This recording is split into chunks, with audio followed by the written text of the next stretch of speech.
1. Joining the slipstream. 5 years after QB attack, October 10th, Hidden Leaf Village.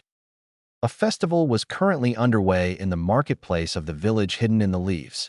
Unfortunately, not everyone was currently enjoying it. Halfway across the city, a mob was currently chasing a blonde 5-year-old, screaming out threats as the members of the mob began catching up to the child. Why are they doing this? What have I ever done to them? The blonde thought as he kept running.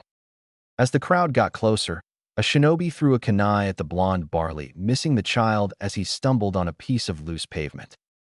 They're actually trying to kill me, the blonde thought with wide eyes. As he thought this, something unlocked inside of his body before he suddenly felt as if he could go much faster than he currently was. Not caring where the feeling came from, the blonde focused on it and shot away from the mean adults, leaving a dust trail to their shock. The blonde ran for a while before coming upon the main gate of the village and stopped running and began panting, ignoring the shocked looks of the guards at the gate from seeing someone so young running so fast. As he was hunched over with his hands on his knees, the boy thought, I don't know what just happened, but I'm glad it did. Right as he finished that thought, the blonde's eyes rolled upwards before he collapsed. As he fell, one of the guards rushed over and caught the boy. Turning to his partner, he said, I'm taking him to the Hokage. Getting a nod from the other, he put the blonde on his back and began roof-hopping to a tower in the distance. Naruto's mindscape. Naruto woke up to find himself in the middle of an intersection in a sewer. Looking around, he thought, great, they still caught me and dumped my body in a sewer when they were done. Now how do I get out of here? That was when Naruto noticed a sound. It wasn't a dripping sound like what you would expect in places like a sewer, although there was that. No, it sounded more like a whooshing sound. If Naruto had to describe it, he would say it sounded like some kind of a giant breathing. Naruto looked down the hall that the breathing sound seemed to come from and shrugged. Might as well go check it out. I've got nothing better to do down here, Naruto said to himself before he began walking down the corridor. A short time later, the hall opened into a huge room with bars at the end that formed a pair of truly massive doors. As he entered and began walking towards the door, a voice called out, stopping him in his tracks, so my jailer finally decides to come see me. Naruto shivered as he heard the voice. Don't ask him how, but he felt like the voice would scare the crap out of anyone who heard it. A large growling sound filled the chamber before the voice spoke again. Child, come closer. Naruto shook his head and said, no offense whoever you are, but I'm not quite sure I want to. There was a loud roar before what could only be described as large claws appeared between the bars, slamming on the ground about 10 feet in front of the terrified blonde who had fallen on his butt with a shout. More growling sounded again as the claws withdrew before Naruto heard, curse this seal. If it weren't for that damnable piece of paper, I would devour you. Hearing that he was safe, although not sure how a piece of paper could hold something that had claws that big at bay, the blonde stood up and called out, who are you? Dark chuckling was his answer before the blonde saw a shape take form in the darkness. Naruto's eyes widened as he saw 9 tails waving in the air. Falling back on his butt again, he started chanting, I'm dead, I'm dead, I'm dead, I'm so dead. The revealed fox roared again and said, shut up, you insect. You're not dead, so stop your useless blabbering. Naruto shook his head and said, I've got to be dead. The 4th killed you. Foolish mortal. No mere mortal could ever kill me. The only thing that pitiful human could do was seal me inside, you pathetic brat. But mark my words, as soon as I can, I'm getting out of this rotten cage, and on my way out I'll devour you. Naruto's face turned from a look of fear to a look of confusion. What do you mean sealed you inside me? The fox began chuckling darkly and said, tell me, kid, have you ever wondered why everybody in that god-forsaken village of yours hates you? Naruto nodded before the fox continued, that's because that mortal who you call the 4th sealed me inside you. You aren't dead, this is your mind. The blonde's eyes widened as he tried to process what he was hearing. Then he got angry as everything sunk into his mind as he remembered all the beatings he had received in his short life, as well as all of the names he had been called. Standing back up, he yelled, you mean to tell me you're the reason my life has been so bad? Why the hell did you even come here and attack us? Huh? Answer me. The QB roared again. The roar was so loud it actually sent the blonde flying for a few feet. Do not presume to command me, you insect. I may be imprisoned here, but that does not make me your slave. And as for why I attacked your village, if you must know, I got bored so I went to have some fun. Now get out. A wave of red energy rushed out of the cage and slammed into the blonde, forcing him out of the room and out of his mind. Hokage Tower, Hokage's office. As Naruto came to, he heard two voices talking. I swear, Lord Hokage, he had been going Jounin level speeds before he stopped. And then once he got to the gate, he just fell over out like a light. I see. While I admit that it is hard to believe, why don't we ask Naruto what happened? He seems to be waking up now. Naruto opened his eyes to find himself in a familiar office on a couch. As he sat up, the man that Naruto had begun to see as a grandfather came up to the couch as the gate guard from before hung back. Kneeling down in front of the blonde, the Hokage gave his grandfatherly smile and said, "You gave us a bit of a worry, Naruto. How do you feel?" Naruto groaned before saying, "Besides the fact that my legs feel like I've been running for days, I feel fine, old man." Said old man nodded and said, "Speaking of running, Naruto, Kotetsu here said that you had ran to the gate at pretty fast speeds. Do you mind telling me what happened?" Naruto shrugged and said, "I don't know. One moment I'm running for my life from another mob. The next a kunai nearly hits me, and I felt like I could run faster than anyone in the village. I just focused on that feeling, and the next thing I know, I'm at the gates trying to catch my breath." Sarutobi raised an eyebrow and thought, did he unlock his bloodline? I thought that wasn't supposed to happen until he was 16. It must have been because of the kunai being thrown at him. The old man was brought out of his thoughts by a hesitant voice saying, "Old man." The Hokage looked at Naruto, who was looking at him like he was trying to figure out if he should keep speaking. "Yes, Naruto? Was there something else you need to tell me?" Naruto nodded slowly and said in an unsure voice, "Well, you see, after I got to the gate, I ended up passing out and woke up in some kind of a sewer. I ended up meeting the Kyuubi." Naruto frowned as Sarutobi and Kotetsu's eyes widened before continuing, "At least I think I did. That was one hell of a dream if I didn't. It said something about being sealed inside me and us being in my mind at the time." Sarutobi sighed as he felt a headache as big as the Hokage monument coming on. Rubbing the bridge of his nose, he said, "Kotetsu, you are dismissed. I don't believe I have to tell you to keep what you have heard in this office to yourself. The last thing we need right now is anyone else learning that Naruto has talked to the Kyuubi." The guard nodded and walked out of the office, closing the door on his way out. Sarutobi then looked back at Naruto and said, "Naruto, there's a lot we need to talk about. First off, I'm afraid that wasn't a dream. Unfortunately, nothing we could do could kill the Kyuubi. It was a form of solid chakra. Therefore, the only thing the fourth could do was seal it inside of you, giving his life in exchange."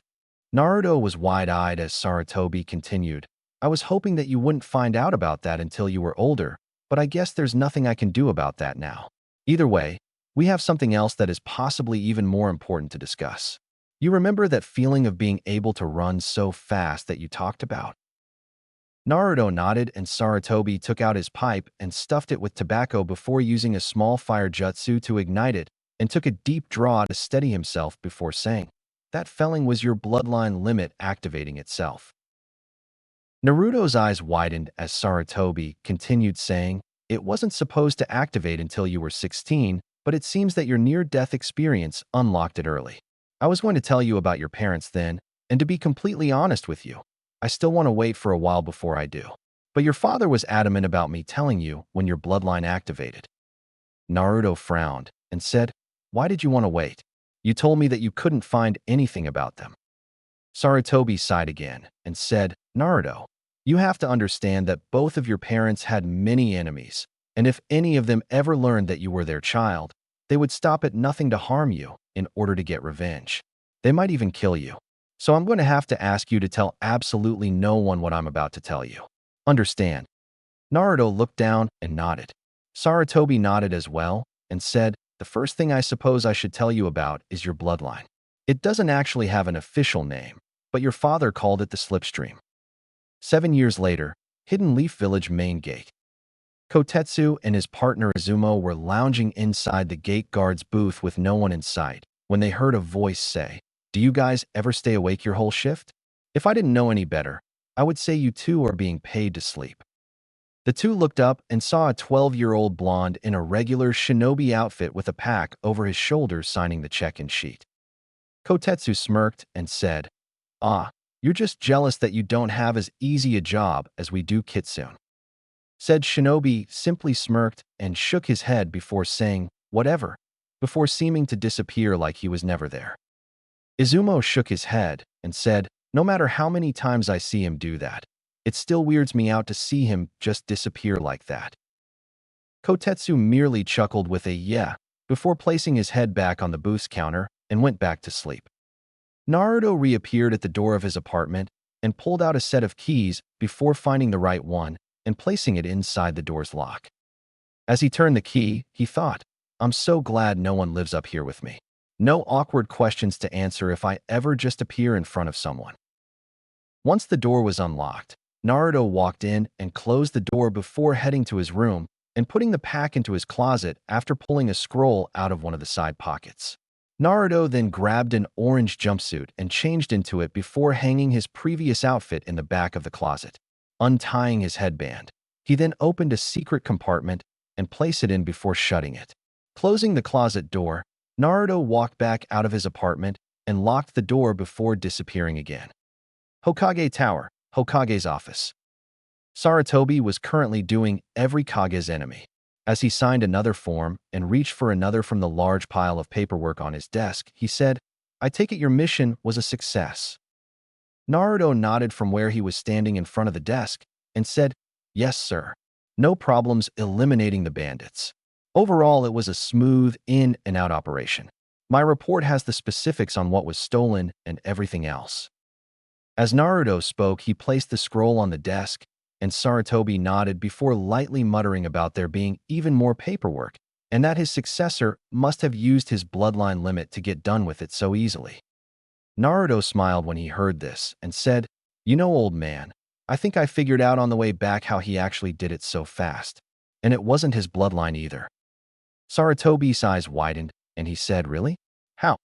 Naruto simply made a cross shape with his hands, and after a moment Sarutobi's eyes widened further before he began banging his head on his desk, saying, "Stupid, stupid, stupid."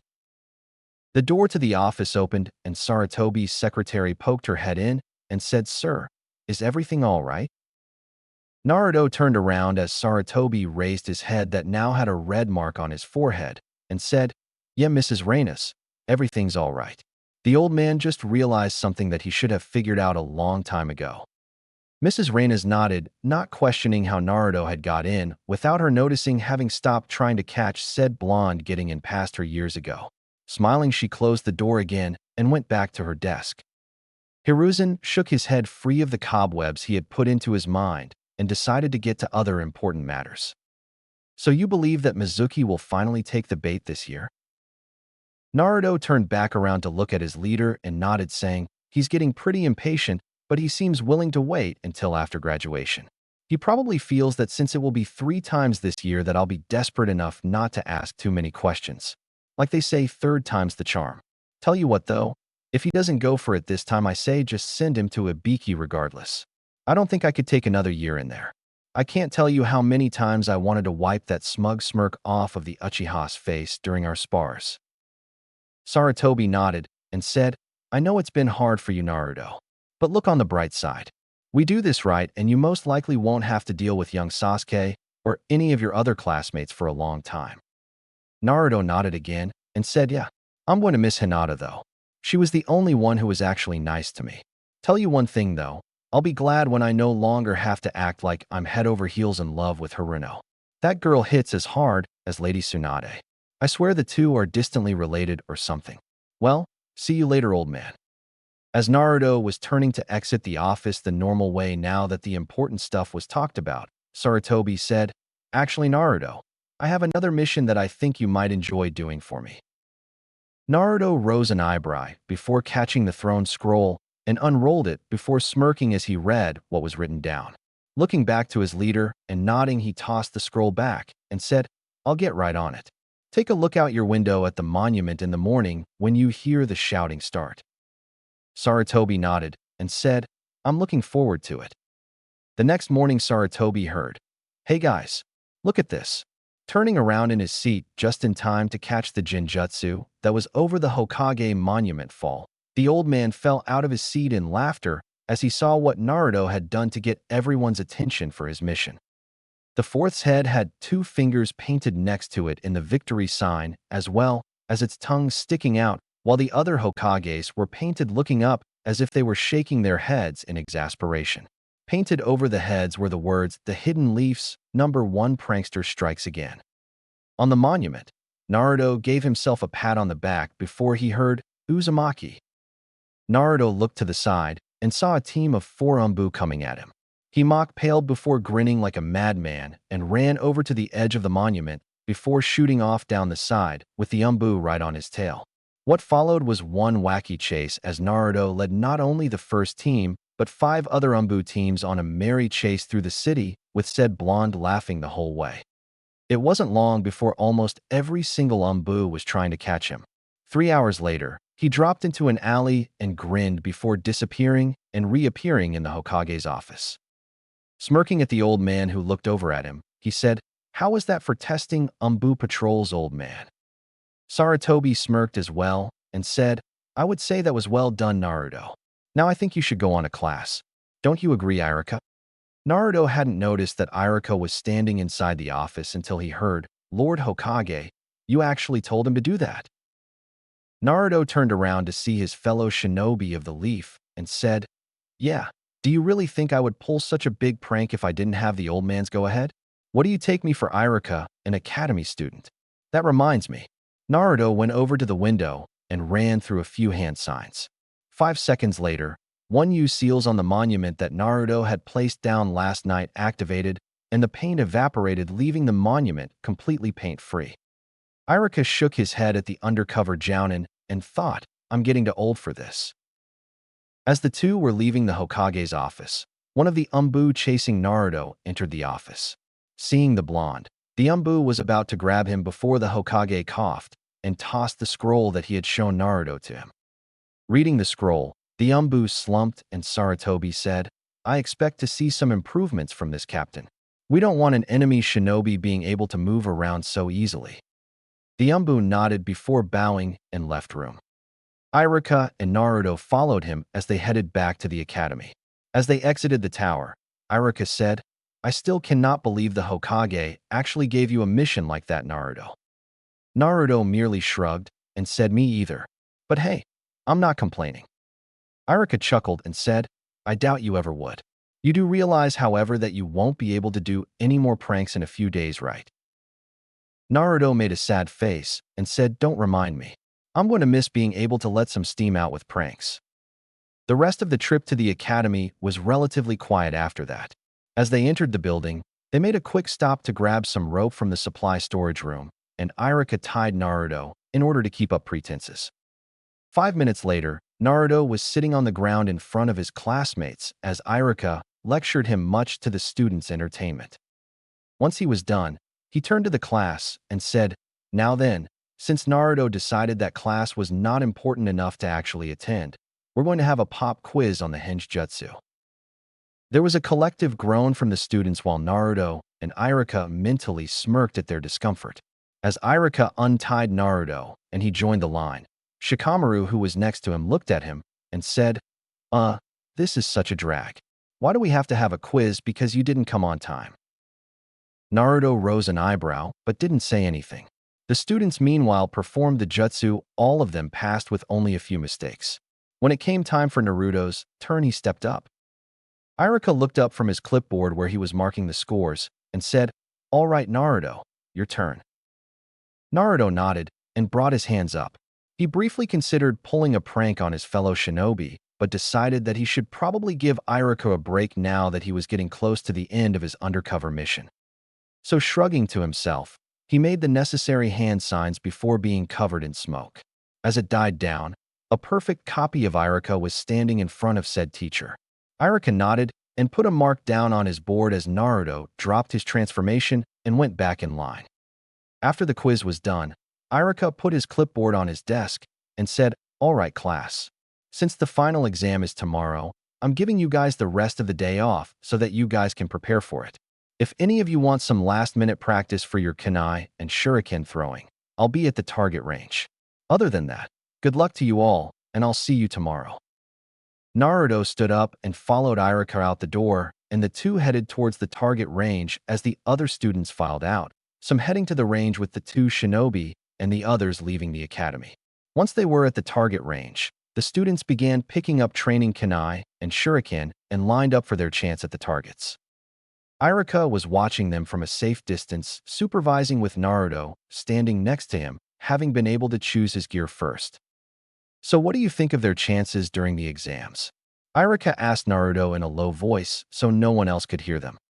Naruto studied the students for a moment before saying, "None of them should really have any problems with the academy final exam as far as I can tell. As for the actual final exam, well, that really depends on who gets which sensei, since they usually do different tests even if they are generally the same idea.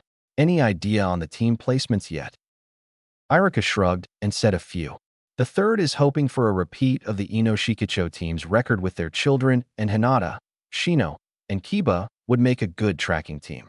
Everyone else will probably just be a grouping by grade, and if I know they can work well together. Naruto nodded and said, "What about the Uchiha and the Haruno? It's obvious that they'll be together since they're the top two of the class, as sad as that is in her case. But who will you put with them?" Irika shrugged again and said, "I'm not sure. Truth be told, if you weren't undercover and your grades were an actual representation of your skills, then you would have been placed with them due to the balancing rule." Naruto made a face and said, "Thank God they're not then. I don't think I could stand being on their team." Irika nodded and continued, "The Hokage said that he would handle it though, so we'll have to see." Naruto nodded before walking over to the line of students and took his turn, making sure to miss every once in a while. Scene change. Ninja Academy day of final exam. Naruto currently had his head on his desk taking a nap as the students were taking their ninjutsu tests. When his name was finally called, Naruto walked into the room where Irika and Mizuki were. As he saw Mizuki, he mentally sneered and thought, if this guy doesn't take the bait, I'm still going to bust his ass to a biki. Jinjutsu on my written, chakra strings diverting my kunai enough to barely hit targets, and whatever he's going to try in here is more than enough to show he's a traitor in my book. Irika was having similar thoughts about his ex-friend since he had seen the Jinjutsu when Naruto had turned in his test. Shaking his head of those thoughts, he said, "Okay, Naruto, all you have to do is make 3 clones and you graduate." Naruto nodded and faked a look of concentration before he made the necessary hand signs. Just as Naruto decided to overload the jutsu as much as possible, he felt a slight Jinjutsu come over him, disrupting it even more. Naruto mentally shrugged and let loose with the fire hose that was his chakra anyway. A single poof of smoke appeared to his side before a clone that looked like it had been beaten by a horde of Sasuke's fangirls was on the ground, with its right foot twitching. Irika rose an eyebrow at the sight, having not only sensed the Jinjutsu, but also how much chakra Naruto put into it, and thought, how is that thing not a shadow clone? Naruto really let loose on that one. Oh well, time to get this show on the road. Sighing, he said, "I'm sorry, Naruto, but you fail." Naruto hung his head down as Mizuki tried to defend him, never noticing the smirk on the blonde's face. An hour later, Naruto was on the swing in front of the academy watching the students being congratulated by their parents. Feeling a pang in his heart at the sight, he thought, I wish Mom and Dad were here. He was brought out of his musings as he heard whispering directed towards him. He's the only one who didn't graduate. Yeah, well, good riddance. You know that he's the... Shoo, we're not supposed to talk about that. Naruto mentally rolled his eyes and thought close-minded fools. He then sensed Mizuki's presence and thought about damn time. Now let's see if he really took the bait or not. Scene change. Forest outside of the village. Naruto appeared at the designated spot for the transfer with the forbidden scroll on his back. Looking at his watch, he saw that he had 5 minutes before it was showtime. Deciding that he wanted an early warning on this one, Naruto crossed his hands and 4 poofs of smoke appeared. As the smoke cleared, revealing 4 copies of himself, he said, "Spread out and hide. Dispel yourself if you catch sight of the target." The clones nodded before giving salutes and took off into the forest. 2 minutes later, he felt one of his clones dispelling, telling him the traitor was almost at the meeting spot. Naruto dispelled the rest of the clones and sorted their memories before Mizuki landed in the clearing. "Naruto, I see you have the scroll. Were you able to learn a jutsu from it?" Mizuki asked, hoping to get Naruto in a sucker punch move. Naruto shrugged and said, "Didn't see much point since I can already use one of the jutsu in it. Here, let me show you." Mizuki's eyes went wide as Naruto crossed his hands, and a 20-foot radius ring of Naruto's surrounded the two. Naruto smirked as he tossed the forbidden scroll to one of the clones and pulled out his headband. As he tied it, he said, "Mizuki, as a jounin of the Hidden Leaf Village, I have been ordered to bring you in for questioning. Will you come quietly?" Mizuki just stared for a moment before he began laughing an insane laugh and said, "Huh, that's a laugh, you demon brat. I have to admit that your jinjutsu may have surprised me, but there is no way a dead last demon brat like yourself could be a Genin, let alone a jounin." Naruto smirked and said 2 words, "Under. Cover." And with that, he disappeared, causing Mizuki to look around frantically before he felt a burning feeling on his back. Screaming out in pain, Mizuki turned around trying to find the blonde, but wound up with another line of pain going down his back again. If the traitor could see his back, he would have noticed his clothes burn around 2 severe burns on his back that was in a cross shape. Mizuki suddenly screamed in pain again as a burn appeared running down first his right arm and then his left.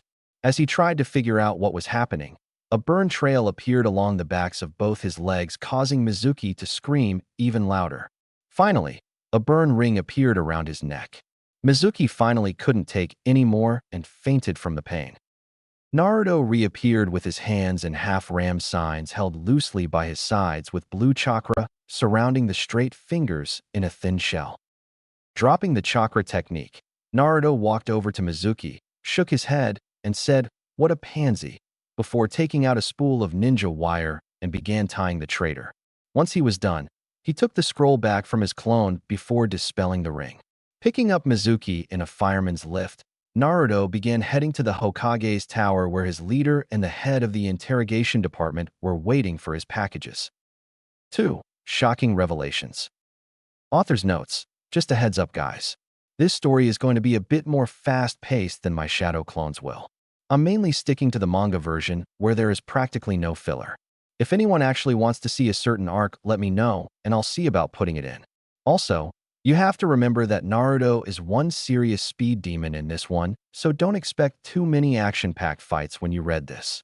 The only person who is still alive that could keep up with Naruto right now would maybe be Guy when he opens up as many gates as he could.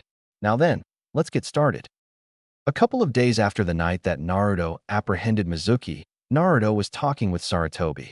They were in the ninja registration office, but with Naruto's shadow clones keeping a lookout for any of his classmates, the two could have conversations and still have an early warning system to tell Naruto when he needs to leave before they arrived.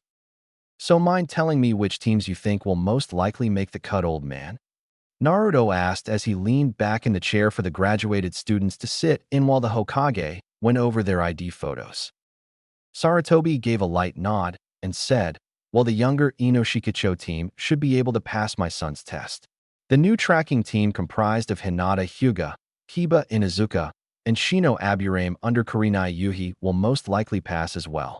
And the final team to most likely pass would be Sasuke Uchiha, Sakura Haruno, and Sai, under Kakashi Hitaki." Naruto rose an eyebrow and said, "Uncle Kakashi actually passing a team? Wow, either the civilian council ordered him to, or it's going to snow in a desert somewhere. But who's this Sai person? I've never heard of him." Sarutobi sighed and said he's one of Danzo's trainees. Said that he would be a good balancer for the team since he is more capable than young Sakura and almost as good as young Sasuke. Naruto narrowed his eyes when he heard the elder's name. The man had tried to approach Naruto more than once as he trained to become a shinobi, but he gave Naruto really bad vibes whenever he did. One of Naruto's clones suddenly dispelled itself, telling him that a little kid was coming towards the office with a shuriken in his hand.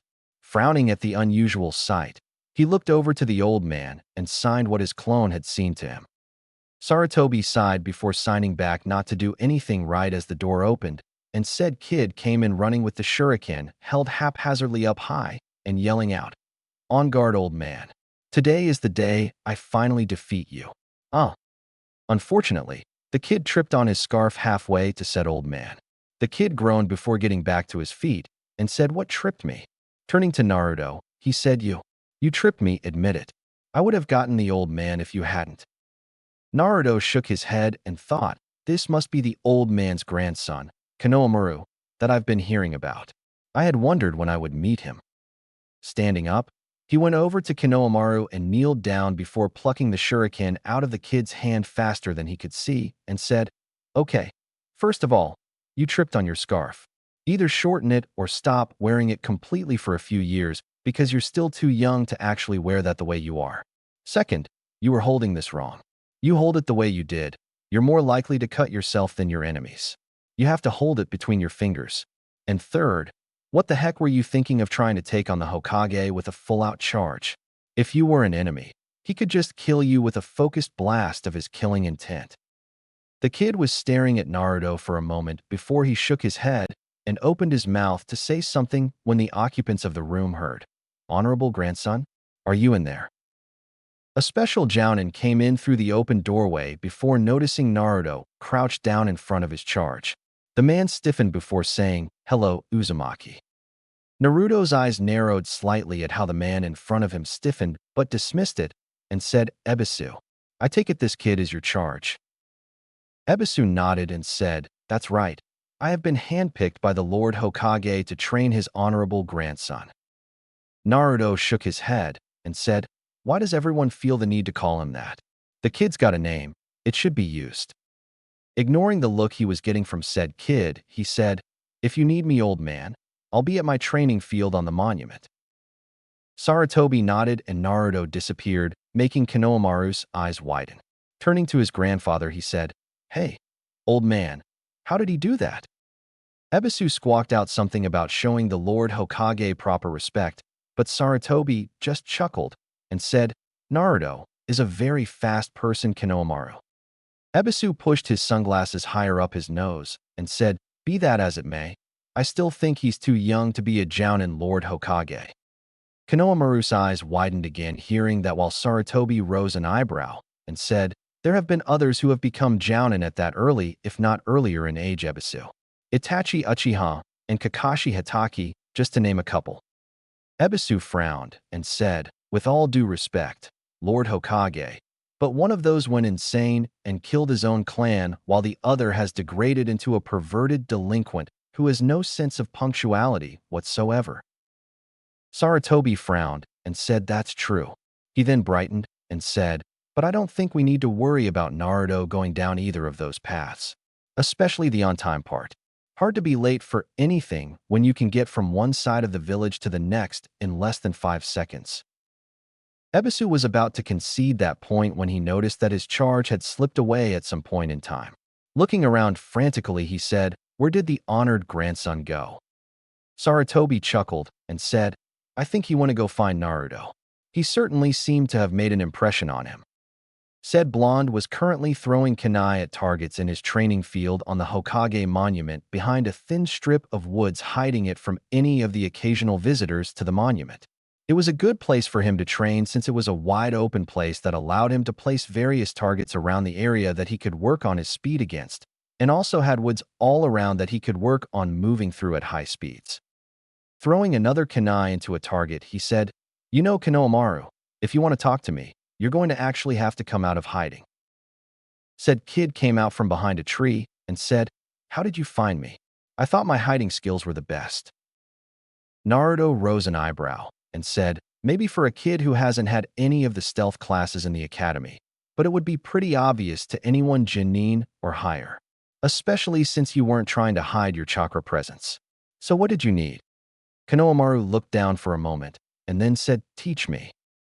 Naruto's eyebrow shot back up and he said, "Teach you? Why would I do that? Don't you already have a teacher?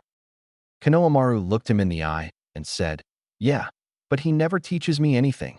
He just keeps saying that if I do what he says that I'll become Hokage quicker. And he never calls me by my name. He just calls me honored grandson, just like everyone else. You are the only one besides my family to actually call me by my name. Naruto sighed and said, Konohamaru, I can't be your teacher. I have missions I have to go on. Konohamaru looked back down before Naruto continued, but I should be able to show you a thing or two every now and then. Konohamaru's head snapped back up, and he said, Really? Naruto nodded and said, Yup. Why don't we start with something pretty simple? Come on over where I'm standing, and I'll show you the proper way to throw a kunai. As Konohamaru came over to where he was standing, Naruto went over to the targets and pulled out the kunai he had thrown before walking back to Konohamaru. Once he was beside the kid, he started explaining how to throw the throwing knives while Konohamaru listened intently. In a nearby tree, Ebisu watched the two and thought, I guess the Lord Hokage was right about him. I think I'll let him continue these lessons every once in a while. It seems to be doing the honored grandson some good. As Konohamaru continued throwing the knives trying to get the hang of it, Naruto looked over at the tree that Ebisu was in. The special jounin nodded to him before taking off. Naruto rose an eyebrow and thought, I guess he's not so bad after all. 1 week after the Mizuki incident. This year's graduates were all in the familiar classroom for the last time. Or at least that's what they thought. Irika, of course, knew that quite a few would probably be back here or be out of the program completely.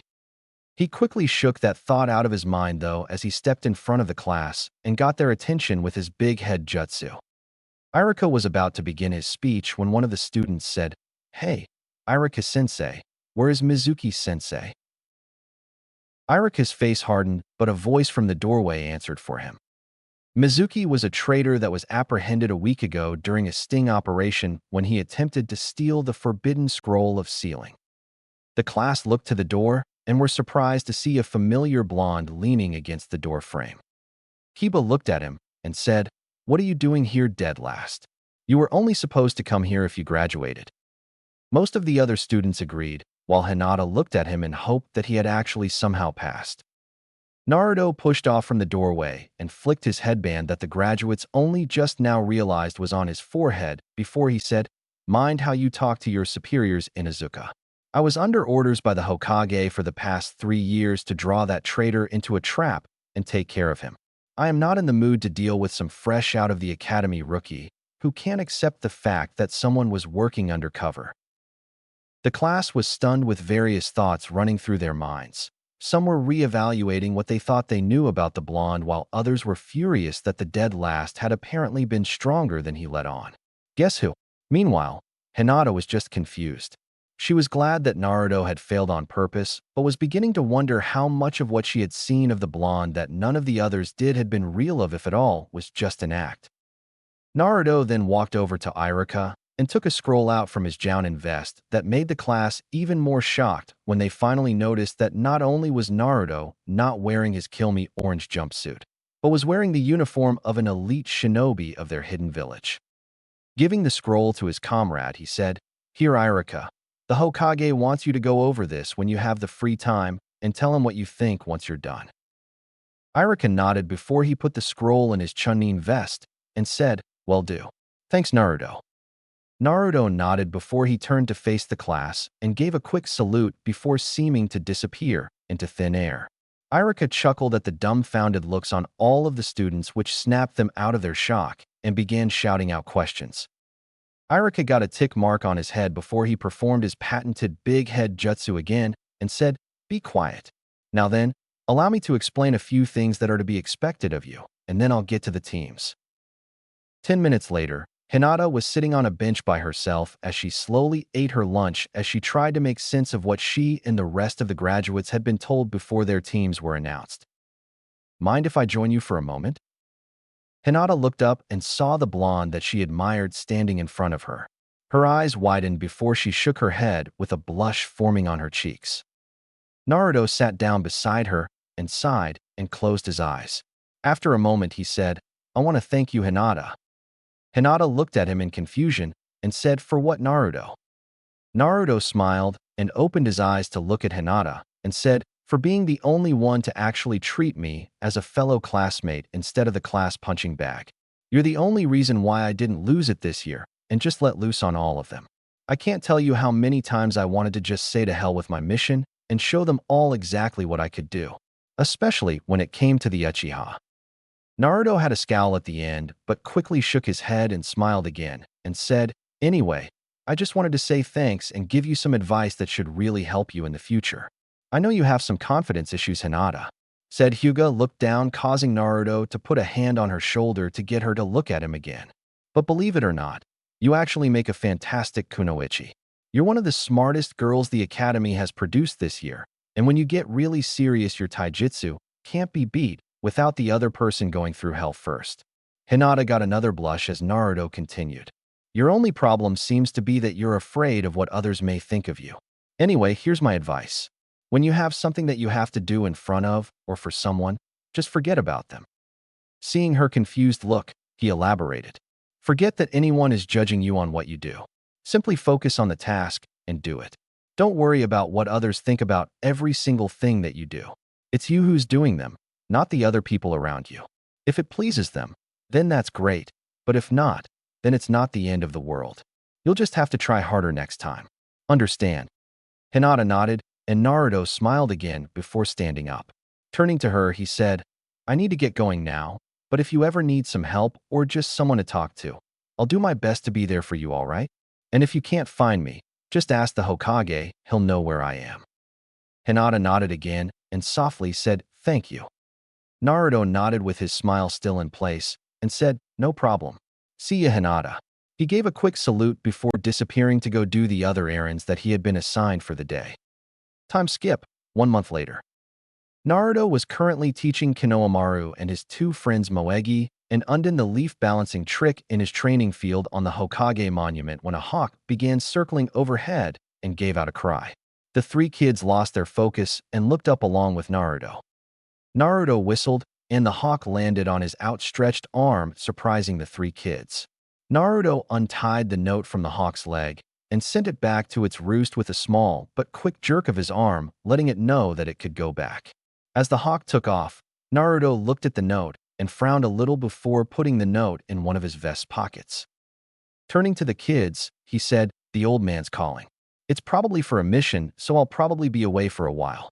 Keep working on this, and when you can balance the leaf in your palms for a minute, move to your fingers and do the same. If you finish that before I get back, start adding leaves to each finger." The three kids nodded and Naruto disappeared from view. Naruto reappeared in the Hokage's office and came to attention before saying, "You summoned me, sir?" Sarutobi nodded and said, "Team 7 was just recently assigned an escort mission for a bridge builder from the Land of Waves. Their mission was to escort the man back to his home and protect him while he finished a bridge from any bandits that would turn up. However, the client lied about who would be after him, and the team ran into a couple of Chunin-level ninja. Kakashi decided to continue the mission due to what he says are extreme circumstances. He has requested backup though, and I am sending you as it. You are to leave immediately. Expect more enemy shinobi, possibly at Jounin rank. Any questions?" Naruto shook his head, and Sarutobi tossed him a scroll that Naruto caught before giving a salute and disappeared again, heading to his apartment to pack for the trip. Once Naruto had everything he would need, he quickly went to the village gate and showed Kotetsu and Izumo his mission scroll as he signed himself out. Once that was done, he quickly focused on the sense of extreme speed and took off. Minato Namake's Hirashine Jutsu is heralded as a masterpiece of seals. Nothing could be further from the truth. The Hirashine was nothing more than Minato using his bloodline. When a bearer of the slipstream bloodline uses it, they move so fast that they get tunnel vision, making it very dangerous to use in a combat situation. And that is where the pronged kunai comes in. Each seal on the kunai actually contains some of Minato's chakra that would steadily pulse it out, allowing him to know where everything was around him. Now Naruto may not have any of the special kunai, but he could do one better whenever he joined the slipstream. Naruto instead put his status as a Jinchuriki to good use. With his seriously massive chakra stores, Naruto could send out a constant wave of chakra, giving him a real-time chakra field of vision that negated the tunnel vision effects of using his bloodline. And since this chakra sonar actually helped his chakra capacity grow as his body adapted to the repeated use of the technique, Naruto was able to keep the technique going for hours on end if needed. And that made for one scary shinobi that even his father would be hesitant to fight. As Naruto ran and his vision tunnelized, he began pulsing out his chakra. This was really the only way someone could tell Naruto was in the room if he had his bloodline active, even if he was running circles around the person. If a Hyuga was ever to try and spot him when his technique was going full blast, they would be instantly blinded by all the chakra in the air, which was why Naruto never used it whenever he knew Hinata was watching with her Byakugan active. As he ran, Naruto thought, "Hang on, Uncle Kakashi, I'm coming." Scene change. Scene of first fight with Zabuza. Kakashi was currently trapped in a sphere of water that Zabuza was holding together with his hand in it. Kakashi looked out at his team that was doing their best to not wet themselves, while Sasuke and Sakura anyway, and shouted as best as he could through the technique at them. "Don't just stand there. Take the client and go. His water clones can't get too far from the original." This fight was over the instant he caught me. But before the trio of Genin could say anything, Zabuza suddenly yelled and pulled his hand out of the water to look at his arm that was completely covered in burns from shoulder to wrist. As the water sphere burst apart, Kakashi caught himself from falling completely into the water and looked up just in time to see a knee planting itself into Zabuza's chin. Zabuza shot up and back before hitting the water and bounced 5 times hard over it before sinking. As he watched the missing knee sank, Kakashi heard a voice say, "Uncle Kakashi, how many times do I have to pull your bacon out of the fire?" 3. Silent Killings Match. Sakura and Sasuke had absolutely no clue whatsoever what just happened. One moment Kakashi's begging them to take their client and get as far away as possible. The next instant Zabuza lets the technique he trapped Kakashi in drop for some unknown reason and then is sent flying by a familiar blonde who just appeared out of absolutely nowhere. Sai was the only one who had any idea at the moment where Naruto came from and how he had come to be there. After all, he had been informed by Danzo about the blonde. Meanwhile, Kakashi was getting to his feet as Naruto looked over to the side at him and said, "You all right there, Uncle Kakashi?"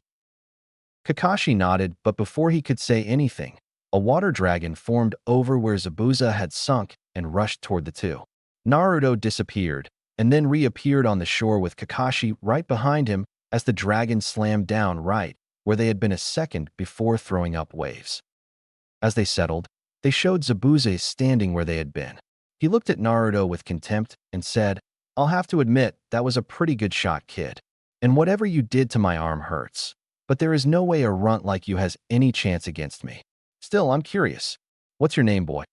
Naruto smirked and said, "My name is unimportant, Browless. I will tell you that my code name is Kitsune, although others have began calling me the Flash Fire." Zabuza frowned, but before he could do or say anything, Naruto disappeared again. As Zabuza began looking around for the brat, he began sensing a ton of chakra permeating the air. It was like when he used the hidden mist jutsu, only it was 5 times more potent. Back on the shore, the 3 Genin felt it as well. Sakura looked around with wide eyes and thought, "Is all this Naruto? How could he have this much chakra?" Sasuke clenched his fist and thought, "Is this how much the dead last was hiding? I should have that power, not him." Sai was merely observing to the best of his abilities. Danzo had always told him and the rest of the Root Umbu that Naruto had the potential to be even better than the 4th and to consider themselves lucky if they ever witnessed him in action. Tazuna, meanwhile, was just trying to figure out how a boy no older than his escorts could just disappear like that. Kakashi was most likely the calmest out of everyone, as he simply waited for Naruto to make his move. He was ready to be the backup for his sensei's son if he needed it, but he highly doubted he would. Then Naruto's voice sounded from all around, at once reminding the 3 Genin and Bridge Builder what Zabuza had done just earlier.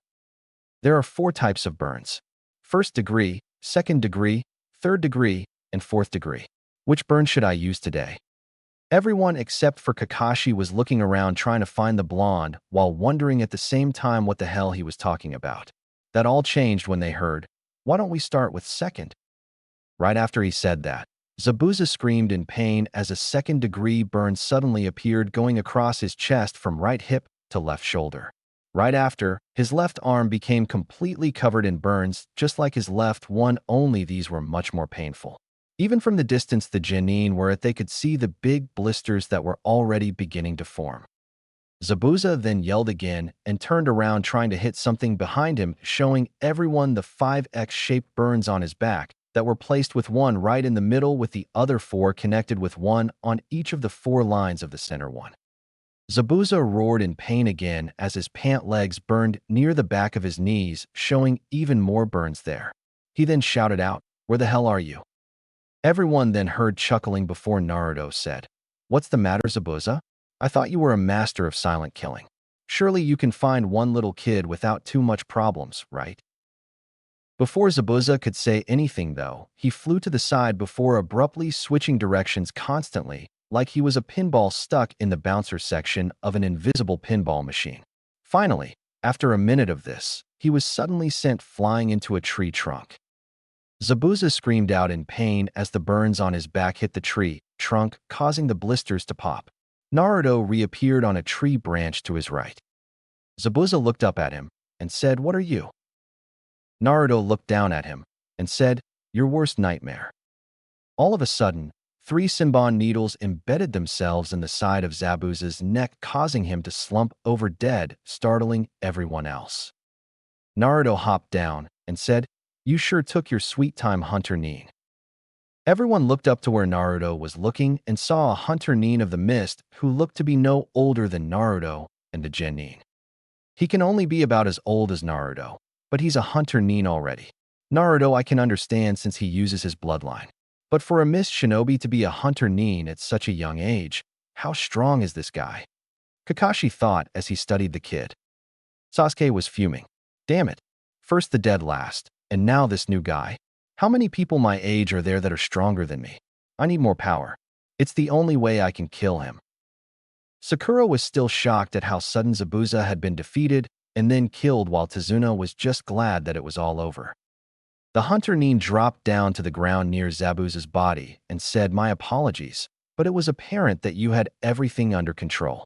Besides, I'm not sure I would have been able to handle Zabuza if you hadn't worn him down like you did. Now if you will excuse me, I must dispose of the body." The Hunter Nin made a hand sign and then disappeared with the body in a whirlwind of leaves. Kakashi lowered his headband covering his Sharingan eye and slumped a little before saying, "I'm glad that's over." Naruto looked over and noticed his uncle's slumped-over form and said, "Does that thing still drain you as bad as before, Uncle Kakashi?" Kakashi nodded and said, "Yeah, but it's not as bad as if I had actually used it for more than keeping up with Zabuza. It would have been worse if I had actually had to use it to copy any of his jutsu." Naruto hummed and said, "Still, we better find you a place to lie down soon." Turning to Tazuna, he said, "How close are we to your house, old man?" "About 5 more miles," Tazuna said. Naruto nodded and went over to Kakashi before slinging one of his arms over his shoulders and made a lead-the-way motion with his free hand. As the genin fell in around them, Sakura decided to ask about the things on her mind. "Hey Naruto," getting a In response, she continued, "What exactly did you do back there? You just disappeared for a while, and then these burns appeared, and after that Zabuza just started flying through the air." Naruto thought about whether or not he should tell her anything considering how she had treated him in the past, but decided that he might as well, otherwise she and the Uchiha would never leave him alone. "It's actually pretty simple, Haruno. I merely moved faster than the eye could see. Those burns that appeared on Zabuza's body resulted from the friction of pressing my fingers against his skin while I moved so fast around him. As for the flying around bit, I was simply hitting him with my fists." Sakura frowned and said, "Wait, if those burns resulted from friction, why aren't your fingers burned? And for that matter, how did just your fingers burn Zabuza's whole arm?" Naruto shook his head and said, "You know, Haruno, for the smartest girl in your class, you sure don't think. What is the most important thing that a shinobi uses that separates us from civilians?" Sakura's eyes lit up in understanding before she scowled at the tone of voice Naruto used. She refrained from hitting him though, since he was carrying her sensei. like she could without Naruto allowing it. She then frowned and said, "You still didn't answer the other question." Naruto shrugged and said, "Because it's obvious, Haruno. Instead of just my fingers those 2 times, I simply placed both hands around the arm around the shoulder and rubbed against the entire arm on the way down." Sakura looked down, obviously thinking that she should have realized that. Sasuke, meanwhile, was trying to glare a hole right through Naruto's back. "Dope, how did you get so much power?" Naruto glanced back and said, "Watch your tone, rookie. I've been an actual shinobi far longer than you have. That's why the Hokage chose me to go undercover and not you." Sasuke grinded his teeth and said, "Answer me." "Sasuke, that's enough," Kakashi said, finally entering the conversation. He looked over his shoulder at the genin and continued with a glare, "I will not have you disrespect a jounin of our village. Am I clear?" Sasuke glared at his teacher, but finally ground out a "yes, sensei." The rest of the way to Tezuna's house was pretty much quiet after that. Once at the house, Tezuna knocked on the door. It opened to reveal a woman who was definitely pretty. Smiling, she hugged Tezuna and said, "Dad, you made it back all right." Looking at the shinobi, she said, "Are these?" Tezuna nodded and said, "Yes. These are the shinobi that I hired." The blonde was sent as reinforcements, and I must say I'm glad he was. Sasuke scowled at that, but wisely stayed silent while Tezuna's daughter smiled at them and said, "Thanks for keeping Dad safe. I know he can be a handful sometimes." She ignored the "hey" from her father and continued, "My name's Tsunami, by the way." Naruto rose his hand, and Tsunami shook it as he said, "Naruto Uzumaki, jounin of the village hidden in the leaves. The man currently on my shoulder is Kakashi Hatake, the same. Behind me are Sasuke Uchiha, Sakura Haruno, and Sai, genin of the village hidden in the leaves, and Uncle Kakashi's team." Tsunami rose an eyebrow at the word uncle, and she wasn't the only one. Sakura had been wondering why Naruto had called her sensei uncle when he first arrived, but had forgotten to ask him about it since she was more interested in finding out how Naruto had did what he did during the fight.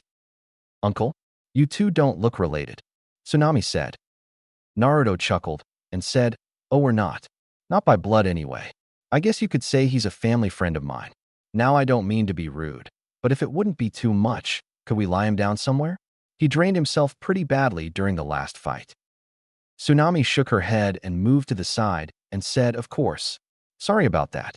Just put him upstairs in the guest bedroom."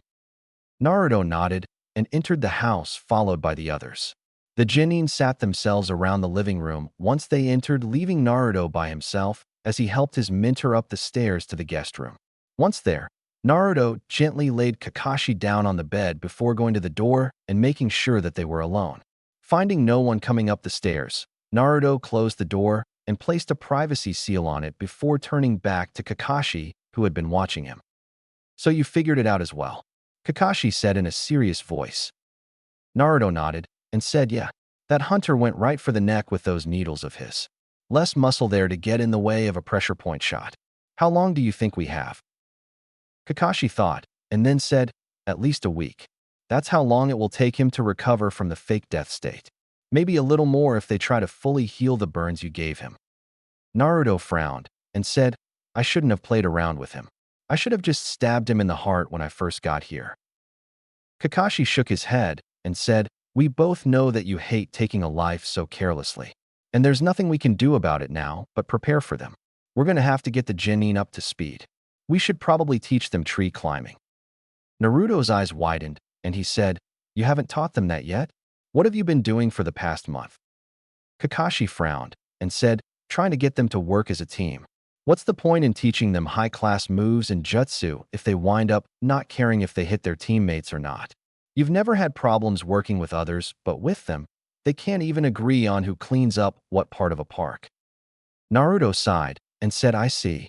Well, in that case, I don't really blame you. I guess while you're teaching them, I'll guard Tezuna. Get some rest, uncle. We can tell the rooks tomorrow."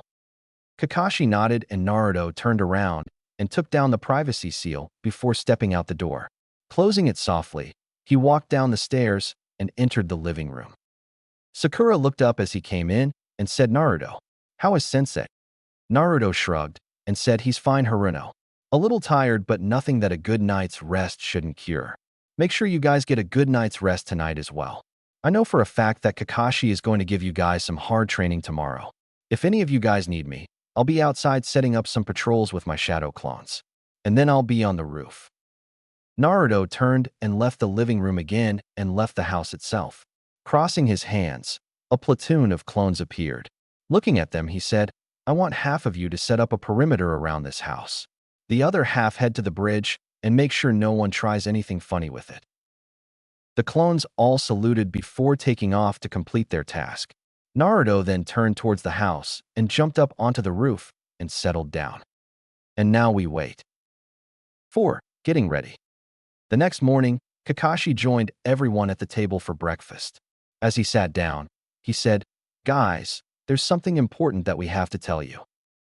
The three genin looked at Kakashi, and Sakura said, "What is it, Kakashi-sensei?" "Zabuza's alive." Everyone but Naruto gaped at him. Sakura was the first to recover and said, "Are you sure, Kakashi-sensei?" Kakashi nodded, but it was Naruto who answered. The hunter nin used Senbon needles. They're highly accurate, and the hunter shot for the neck. There are certain pressure points on the body that will put someone in a death-like state, and the neck has the least muscles that would interfere with hitting those points. Add to the fact that the hunter moved the body when he was supposed to destroy and right where it was, and you have a fake hunter nin working with Zabuza. Sasuke scoffed and said, "And you call yourself a jounin? You couldn't even catch a fake in the act." Naruto rose an eyebrow and said, "Well, I didn't see you doing anything, Uchiha. And besides, even if I attacked that hunter, if it had been a real one, what do you think the repercussions would be for our village?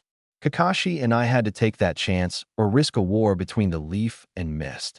So why don't you keep your mouth shut, since you obviously have no idea what you're supposed to do in that kind of situation?"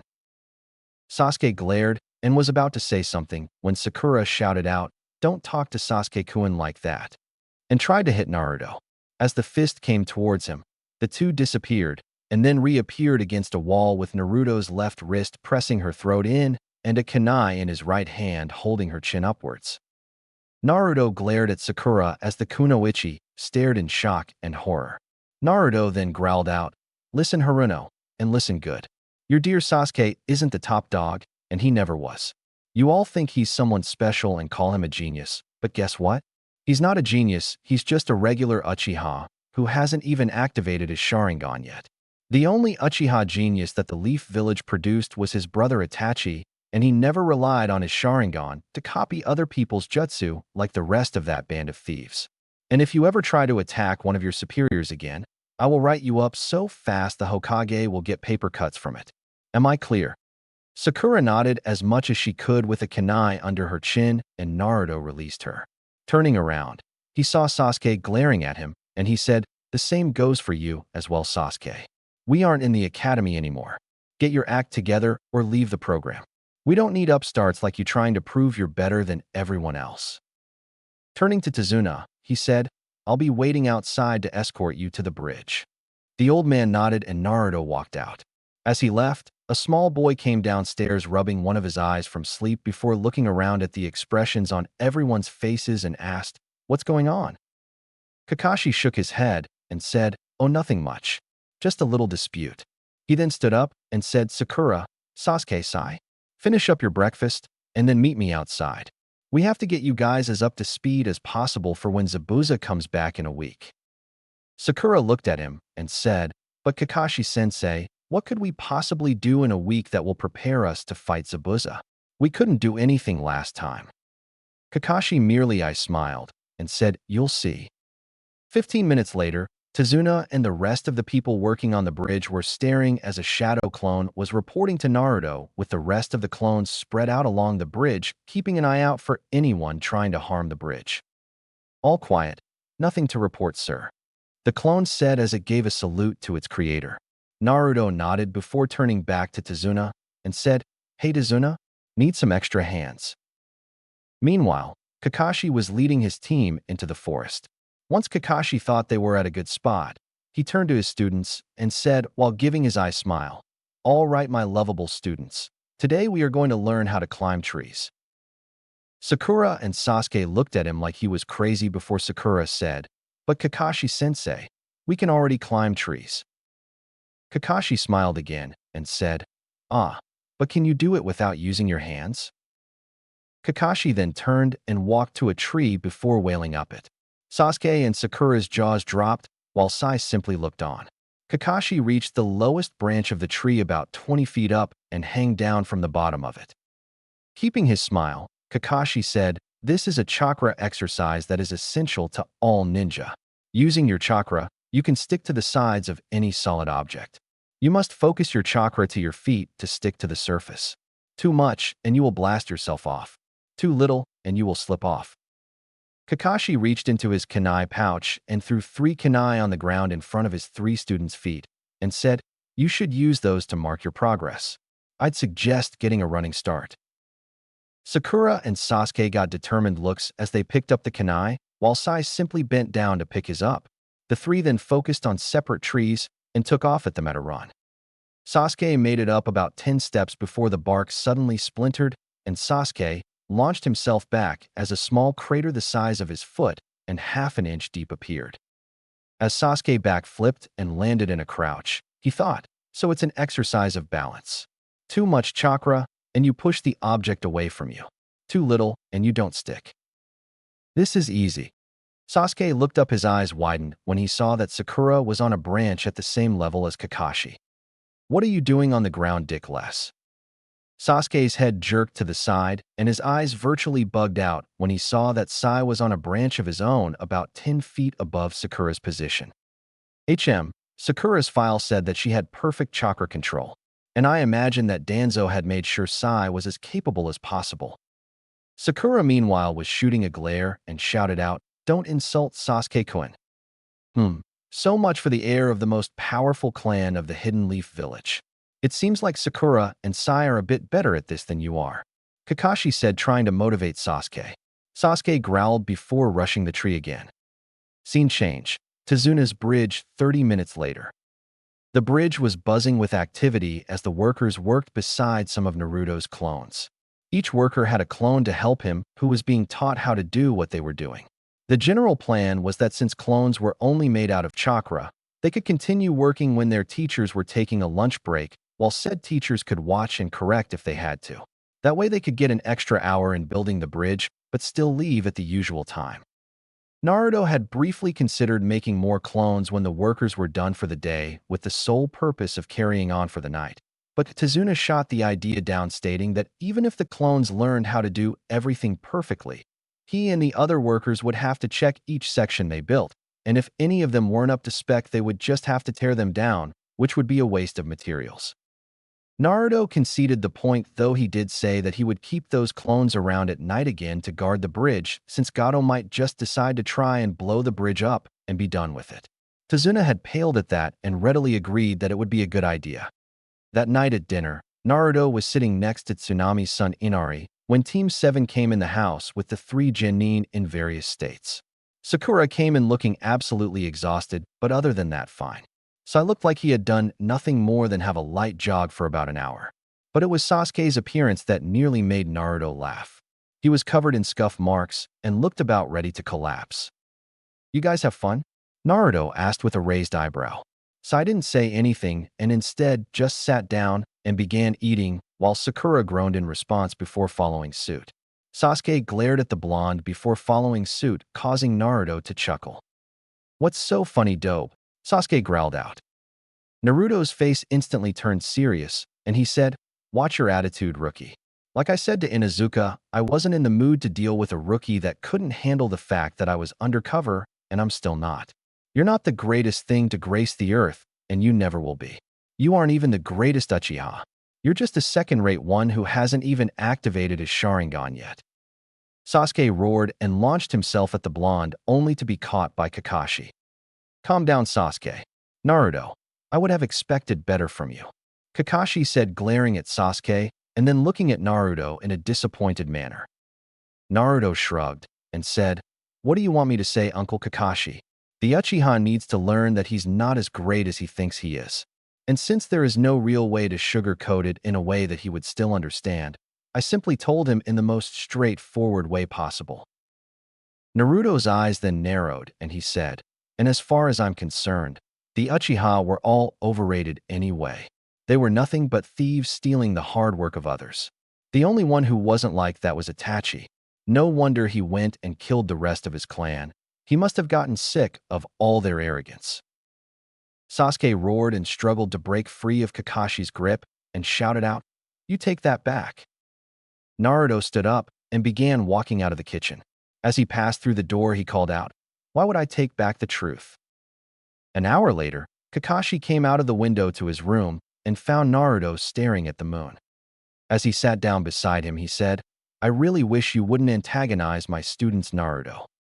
Naruto simply sighed and said, "I'm sorry, Uncle Kakashi. Really I am. But considering what I went through last year, especially at the hands of those two, I find it real hard not to. Haruno, I may change my mind about if she gets her act together, but the Uchiha is a real piece of work that needs to be brought back down to earth. Asking me to be nice to him would be like asking me to move the Hokage monument by myself. It just can't be done, especially considering what that clan has done to me in the past." Kakashi sighed and said, "I know where you're coming from, Naruto. You know I do. But they're my responsibility. Just try not to start any more fights, all right?" Naruto nodded and said, "I'll try, Uncle Kakashi. I promise." Kakashi nodded as well before heading back to his window and said, "Good night, Naruto. Don't stay up too late." "Yes, mother," Naruto said with a smile, earning a chuckle from his fellow jounin. Scene change. Zabuza's room in Gato's base of operations. Zabuza hissed in pain and then sighed in relief as his tool placed some more cream on the burns on his back. Thanks to Gato, Haku had been able to procure fast-acting medicine for the burns that the blonde had given him. They would be gone by the end of the week. As Zabuza thought about their next fight, he said, "Haku." "Yes, Zabuza-sama? I want you to find out anything you can about that blonde brat. And when the time comes, I want you to fight him. You're probably the only one who can keep up with his speed." "As you wish, Zabuza-sama." The next morning when Naruto was exiting the house with Tazuna, Kakashi had Sai join Naruto in guarding the bridge since he had mastered the tree climbing exercise. When Naruto had asked him why he wasn't going to teach the boy water walking, Kakashi simply smiled and said, "I'll leave that to you." Naruto had simply rolled his eyes and motioned Sai to follow them. When the trio reached the bridge, Naruto dispelled the clones from the night before and replaced them with a fresh batch. No use giving himself a massive headache by absorbing more than a full day's memories from so many clones all at once. Naruto then created 2 more clones, one to stick with Tazuna and the other to show Sai how to walk on the water to the bridge. Once everything was taken care of at the bridge, Naruto took off, shocking all of the workers by seeming to disappear in thin air. Naruto joined the slipstream and took off to explore the island a bit. While he could have sent clones to do this, it was much quicker for Naruto to do by himself since he could use his chakra sonar technique and not worry about being dispelled when he ran out of it. First, though, he wanted to see how his former classmates were doing.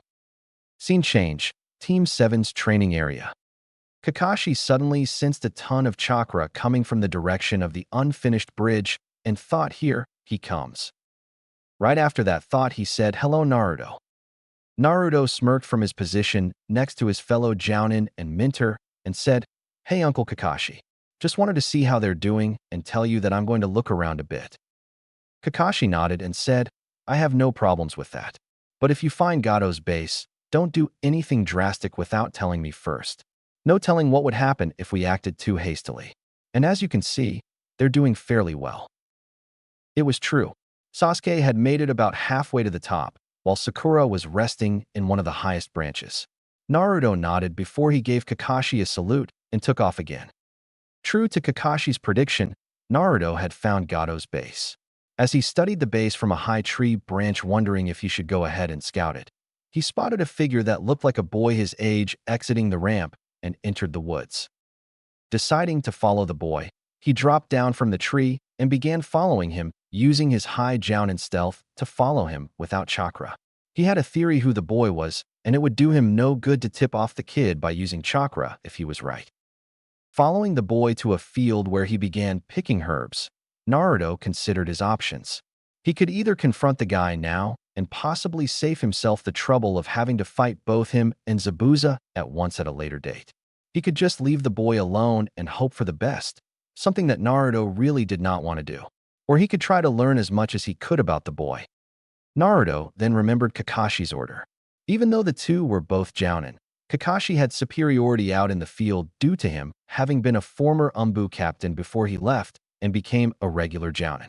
Deciding that his third option was still within his order's parameters, Naruto moved around the clearing to make it seem like he came from the village. Once he was in place, Naruto began walking into the clearing. The boy quickly caught sight of him, and Naruto noticed the boy almost imperceptibly stiffening when he saw who it was, confirming to Naruto that he was aware of who he was facing. Naruto put on a warm smile and said, "I must admit, I wasn't expecting to find someone way out here." The boy smiled as well, though Naruto noticed most of it didn't reach his eyes, and said, "Well, this is the best place to find the herbs that I need." Naruto nodded and said, "True. Some of these herbs are pretty good for medicine. Take this one for example."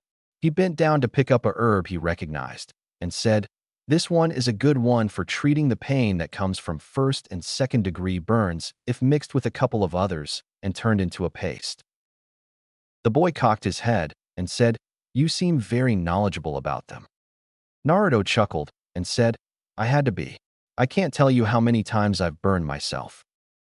The boy rose an eyebrow and said, "Really? You don't look like you've been burned often." Naruto smirked and said, "And you don't look like you're actually a boy with that pink kimono, but we all like to hide certain things from others." The boy stiffened just a little and said, "Yes, that's true." Naruto then shook his head and said, "Where's my manners? I'm Naruto." The boy gave another one of those smiles that didn't quite reach his eyes and said, "Haku." Naruto nodded and said, "So, you collecting these for someone who needs them, or are you like me who likes to have some handy in case of emergencies?" Haku looked hesitant before he said, "These are for someone that's a precious person of mine. Tell me, Naruto, do you have anyone that is precious to you?" Naruto cocked his head trying to figure out where the boy in front of him was coming from, but said, "Yeah, I've got a few." Haku smiled again, and this time it did meet his eyes as he said, "Then you must be truly strong, for I believe that it is only when you are protecting something that is precious to you do you become truly strong." Naruto smiled and said, "A good thing to believe." He then frowned and said, "Unfortunately, I know one person who would not agree. His whole clan was killed, and he's obsessed with revenge. All he cares about is getting stronger, and he thinks that everyone else is just dragging him down."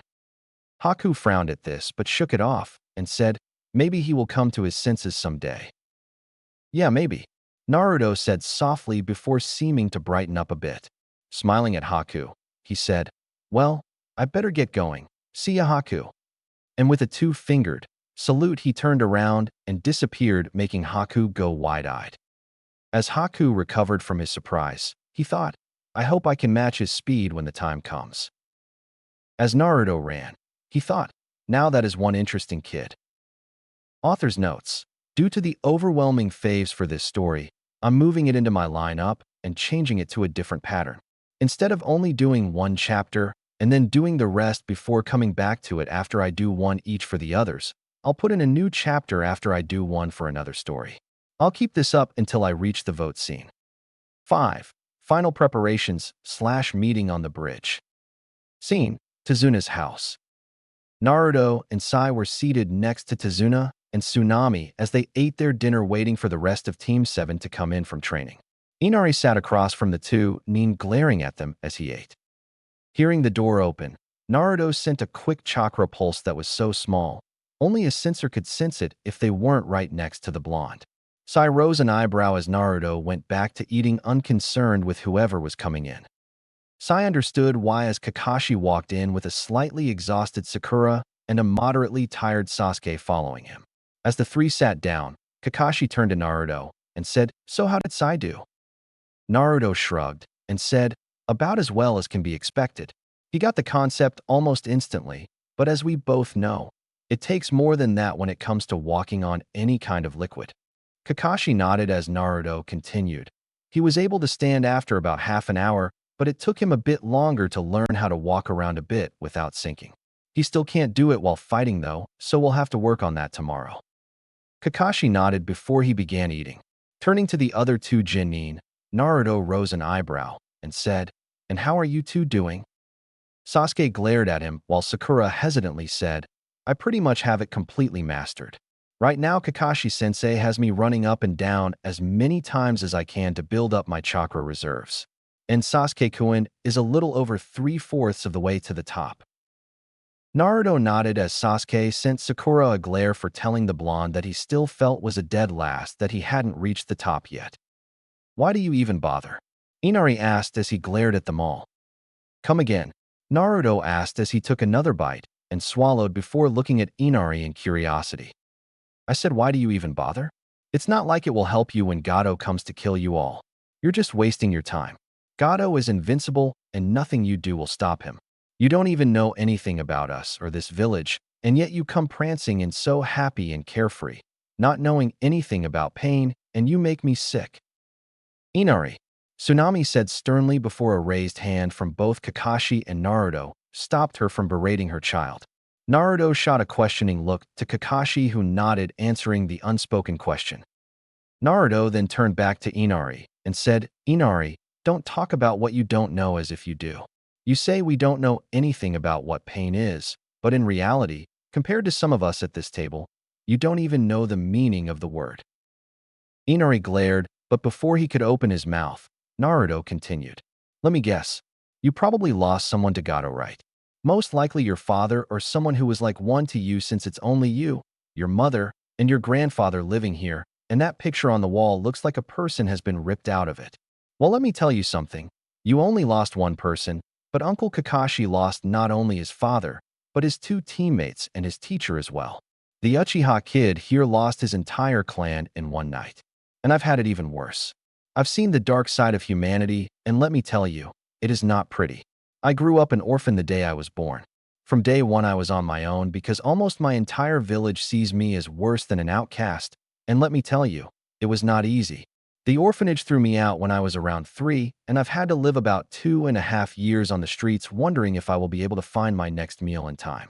I've had to avoid mobs who wanted to beat me into an inch of my life over as long a period of time as they could before finally finishing me off. Store owners spit in my face and throw me out of their stores almost constantly. And those who do sell to me usually overcharge me or sell me shoddy goods. I can't even make any friends of my own age because parents would always tell their kids that I was either a bad person or even a monster. Some would even beat me if I even try to speak to their kids. You think you got it bad? You have no idea how truly blessed you are to live like you do. You at least still have your mother and grandfather. So don't say that I don't know what pain is, because in my eyes you're just a little kid who can't handle the real world. People die, Inari. It's a fact of life that none of us can escape. Yeah, you lost someone when he was killed by Gato, but you aren't the first person to lose someone, and you sure as hell won't be the last. It's not the pain that we face in our lives that define us, but how we handle it. There are those like you who throw themselves pity parties all their lives doing nothing about it. And then there are those like your grandfather who feels the pain but still goes on doing his absolute best to make a difference. Think about that, and then ask yourself this. Do you want to continue doing nothing as the pain constantly builds on itself? Or do you want to do your absolute best to make sure nothing like the event happens again? Will you stand up in the night and stand firm? Or will you let the darkness consume you? Only you can make that choice, Inari. And there will come a time when you must choose. And that choice will have an impact so large on your life that you will only be able to tell how much it did years from the event. Everyone besides Kakashi was staring at him as he stood up and walked out of the house. As the door to the house closed, Tazuna turned to Kakashi and said, "If I wasn't looking at him as he said that, I would have thought an adult was doing the talking." Kakashi nodded as he sighed and said he's had to grow up faster than anyone else in his generation. Was he telling the truth? Did he really have it that bad? Tsunami asked as she wiped away the tears that had sprouted during Naruto's little speech. Worse, Kakashi said before turning to Inari and said, "Naruto is right, Inari. Everyone feels pain at some point in their life, but it's how you handle it that shows what kind of person you really are." Kakashi then stood up and went up the stairs to the room he was sharing with the other males. As he did, Sakura and Sasuke pondered what Naruto told them, since they had no idea how rough his life had been. The only thing that they had seen when they saw Naruto had been the smiling idiot who was always claiming that he was going to be Hokage. So I was going over the information that Naruto had gave as well, and thought, so that is how he is so strong while still so young. He had to become stronger than most to survive. Danzo-sama was right. He is not one to be underestimated. Scene change, forest clearing. Shadow clone jutsu. As the call went out, numerous clones appeared in bursts of smoke as the original stood in front of them. All right, listen up. I want all but 5 of you to work on moving through this forest as fast as you can without using our sonar technique. We're good up to low Jounin speeds, so let's see if we can't reach mid Jounin by morning. Remember to create and dispel every hour and a half. Understood? Hi. Get to it. Most of the clones took off, leaving only the 5 clones who were at the front of the group. Naruto grinned as he looked at them while reaching into his kunai pouch with both hands and said, "Well then, shall we get started?" The 5 clones gave predatory grins as they also reached into their kunai pouches. In one simultaneous movement, the 6 blondes brought out their hands with the kunai twirling around their fingers before ending in reverse grips and disappeared. For the next 3 hours, the only thing that the clones working on nighttime travel without the sonar technique could hear was one practically continuous sound of metal against metal. Scene change, Tazuna's house. The next morning, everyone was seated at the kitchen table eating breakfast except for one blonde. Sakura glanced at the empty seat that had a plate placed in front of it before turning to her teacher and said, "Kakashi-sensei, don't you think one of us should go looking for him?" Kakashi chuckled and said, "Now Sakura, I know you're worried that Naruto didn't come back in. But if there is one thing that I have learned about Naruto from all the years that I've known him, it's that he almost always comes back before losing consciousness." Sakura frowned at this, not really reassured by her sensei. The sound of the front door opening caught everyone's attention as Naruto tiredly shuffled in. Most of the people seated at the table widened their eyes or raised their eyebrows as they noticed all of the slashes and tears on Naruto's clothes. As Naruto sat down with a tired grunt and pulled his plate towards him, Kakashi chuckled and said, "So how many did you get up to in last against Naruto?" Naruto tiredly took a bite out of his breakfast and swallowed before saying, 5, and we went all night. Wouldn't have been so bad if I didn't have about 100 clones working on moving at night at mid-Jounin level speeds without using my technique. Damn clones all decided to pop within a few minutes of each other when the sun rose up, when they knew that they were supposed to do 1 per minute. Kakashi rose his visible eyebrow and said, "Wow, that's pretty good all things considered. Usually you can only go halfway through the night if there's more than 3 of you." Sakura looked confused as both Sai and Sasuke gave Naruto calculating looks. Turning back to Kakashi as Naruto began eating again, clearly showing that he wanted food at the moment, she said, "I don't understand, Kakashi-sensei. Why would Naruto need to work on moving at Jounin speeds at night if he's already so fast? And what kind of training are you talking about?" "I'm right here, you know," Naruto said with his mouth full before swallowing, and said, "To answer your question, Haruno, yes, thanks to my bloodline, I can move faster than probably anyone on the planet, but it gives me tunnel vision when I move as fast as I normally do. To counteract it, I use my huge chakra reserves to make a constant field that is moving away from me that I use sort of like echolocation to be aware of my surroundings. However, if I ever fight that way with a Hyuga or a Uchiha with their dojutsu active, it would effectively blind them for a while, if not permanently, since they can see chakra. So I have to work on not relying on the technique so much when I move. As for the training I myself did, I merely went against 5 clones, and we fought as fast and hard as we could all night while we had joined the slipstream. Does that answer your questions?" Sakura nodded, then cocked her head and said, "Wait, what's this slipstream?" Sasuke's eyes narrowed, probably planning on somehow joining this slipstream that made Naruto so fast. Poor, ignorant fool. Naruto smirked as he saw Sasuke's expression and said, "Sorry, Uchiha. This is one thing the council can't ever be coerced into handing over." Looking back to Sakura, who was beginning to glare at Naruto for the statement, he said, "The slipstream is the name my father gave our bloodline since it doesn't have an official name. Understandable considering he was the first one to find out about it. Maybe even the first one to ever have it. It explains the sensation we feel whenever we focus on the feeling of extreme speed it gives us. Hence the term joining the slipstream whenever we do. Naruto took a last couple of hurried bites before standing up and headed out of the kitchen without any sign of being tired, calling over his shoulder. Give me a few minutes to get changed, and we can head out to the bridge to Zuna.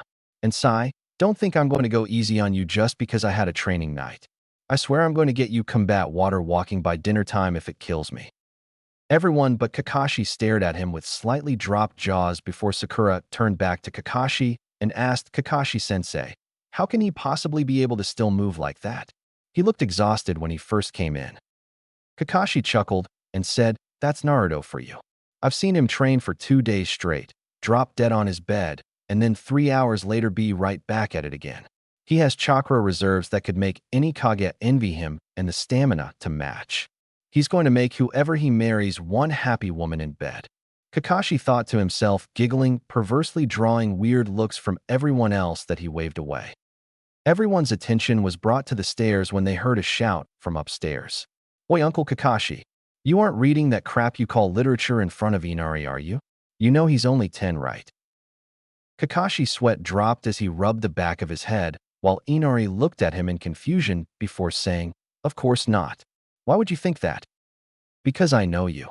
Naruto deadpanned as he came down the stairs and walked over to the group and sat back down to finish his meal.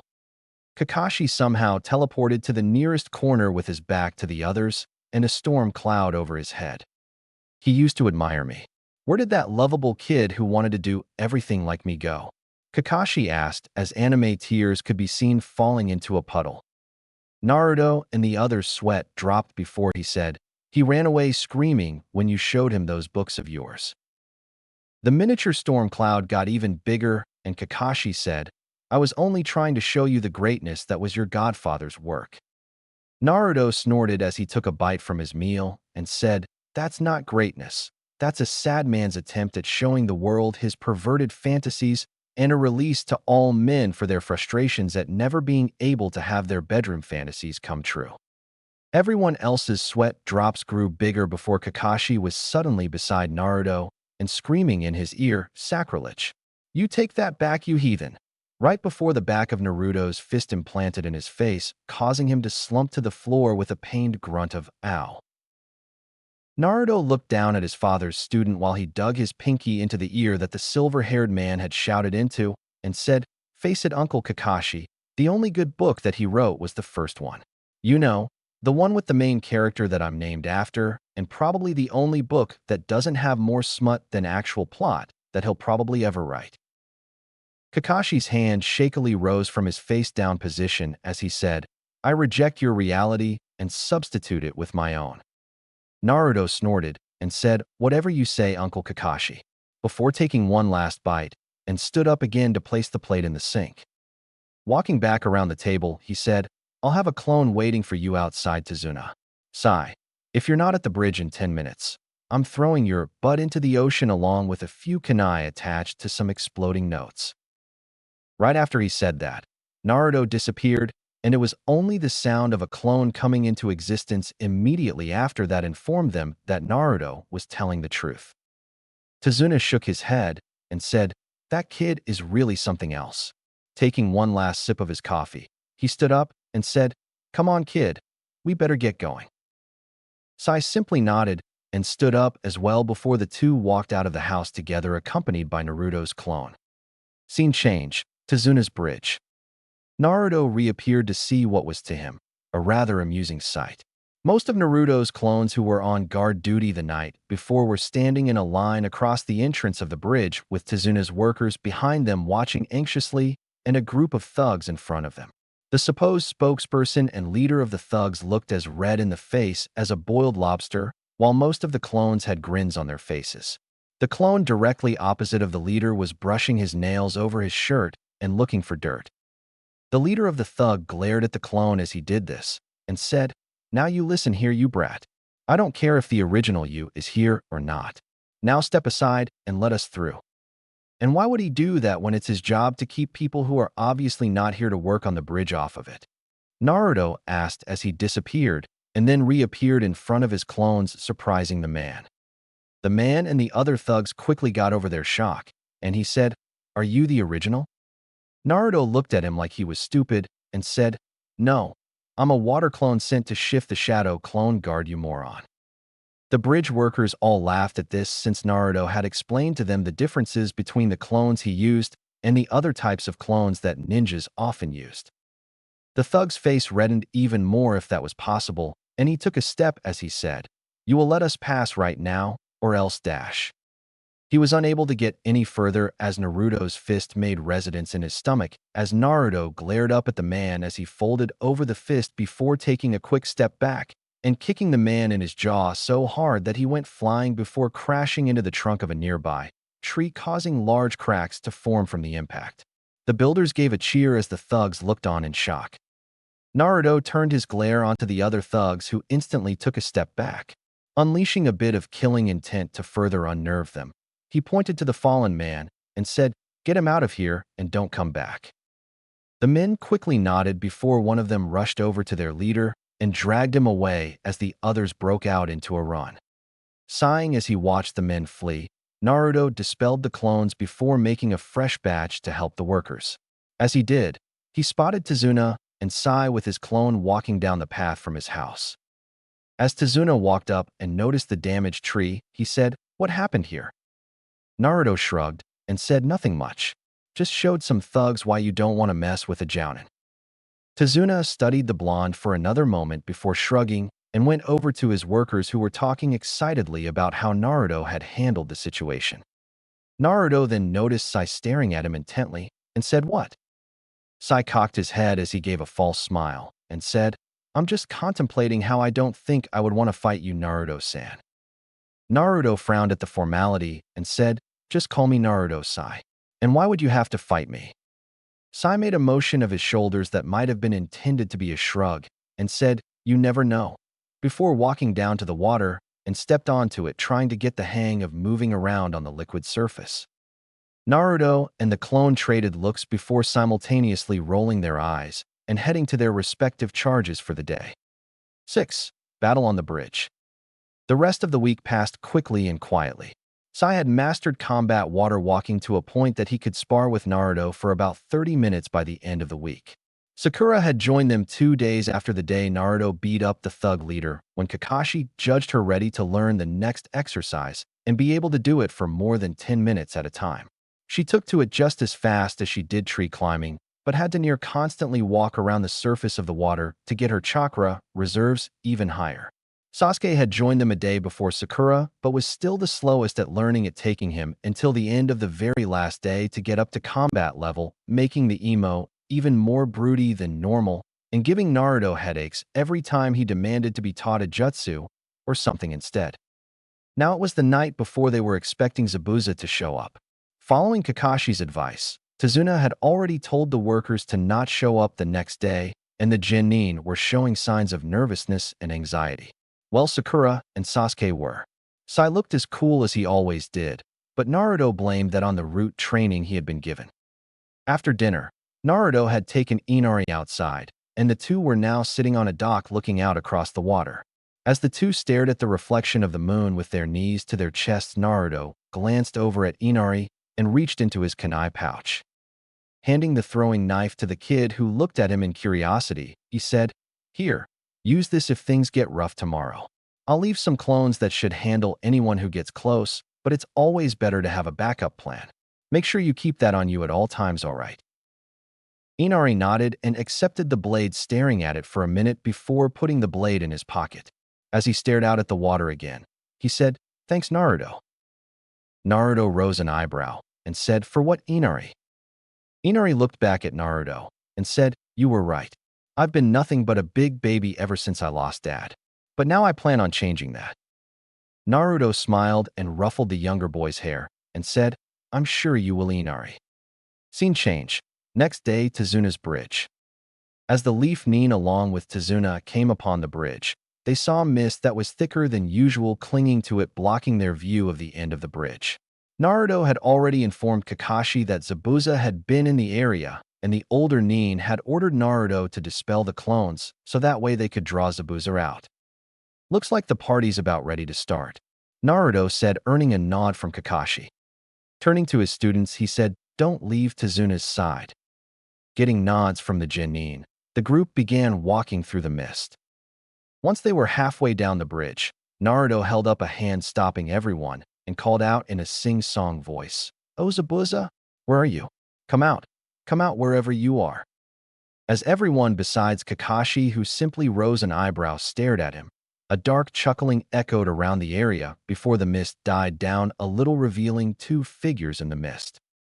"Why did you have to tell the bridge workers not to come today? I was looking forward to having some fun," said the tallest figure. Kakashi shrugged and said, "Sorry, but I think the workers preferred having all of their body parts remain connected to each other." Naruto, meanwhile, was staring at the smaller figure, who turned his head slightly so that it seemed that he was looking at him as well. Naruto pondered his options since he knew who the figure was and wasn't looking forward to fighting the guy. Coming to a decision, Naruto looked at his superior from the corner of his eye and said, "Uncle Kakashi, if I take his co-worker out of the equation, do you think you can hold Zabuza back for a short while without killing him?" Kakashi looked down at Naruto with confusion in his eye as he said, "Yes, but why would I do that?" "Because I plan on showing them that they're working for the wrong person," Naruto said as he continued staring at his newest acquaintance. "Oh, and how do you plan on doing that?" Kakashi asked with a raised eyebrow. Naruto turned his head to his fellow Jounin and said, "We both have dealt with crime lords before, so you know that Gato's going to betray them so that he doesn't have to pay so much. I'm sure Zabuza's expecting the same thing, even if only a little. I just have to show his partner and confirm that fact. Once Zabuza knows that his employer is planning on betraying him, he won't fight anymore." Kakashi considered what the blonde said. On one hand, it could actually make Zabuza drop his mission. On the other hand, the man might not believe Naruto and just continue attacking. Either way, though, Zabuza's partner would not be there to back the man up.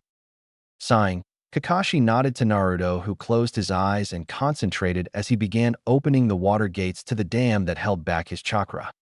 As Zabuza felt the chakra presence in the younger Jounin rise, he growled out, "Haku, get ready."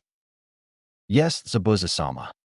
No one was prepared, though, when Naruto's chakra presence spiked to unbelievable levels, causing a large and very visible pulse of chakra to expand from his body, pushing the mist away and revealing the blonde coated in a blue shell with his hair blowing around like he was in a wind that only blew around him.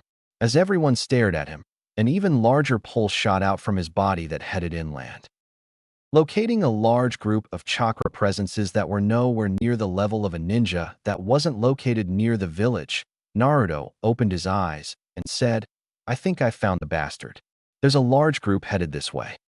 Kakashi nodded and said, "You've got 15 minutes. If you're not back by then, I'm taking him out." Naruto nodded, showing he understood, before he took off running at low Jounin speeds toward the now visible pair of missing Nin. More specifically towards the fake hunter Nin. Said Nin stiffened in preparation before Naruto disappeared halfway to him. Less than an instant later, the masked figure vanished as well. "What the?" Zabuza exclaimed, trying to figure out what happened since his tool hadn't used his jutsu yet. Kakashi simply chuckled and said, "Don't worry.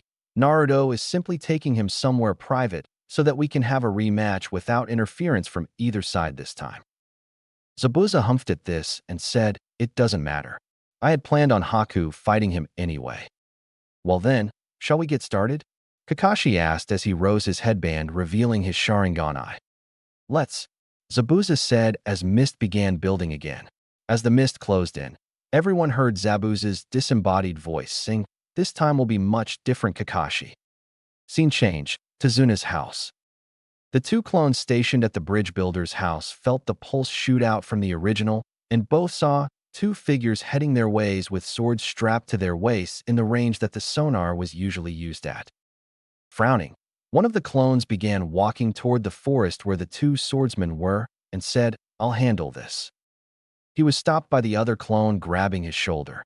Turning to his comrade in confusion, the first saw the second look towards the house.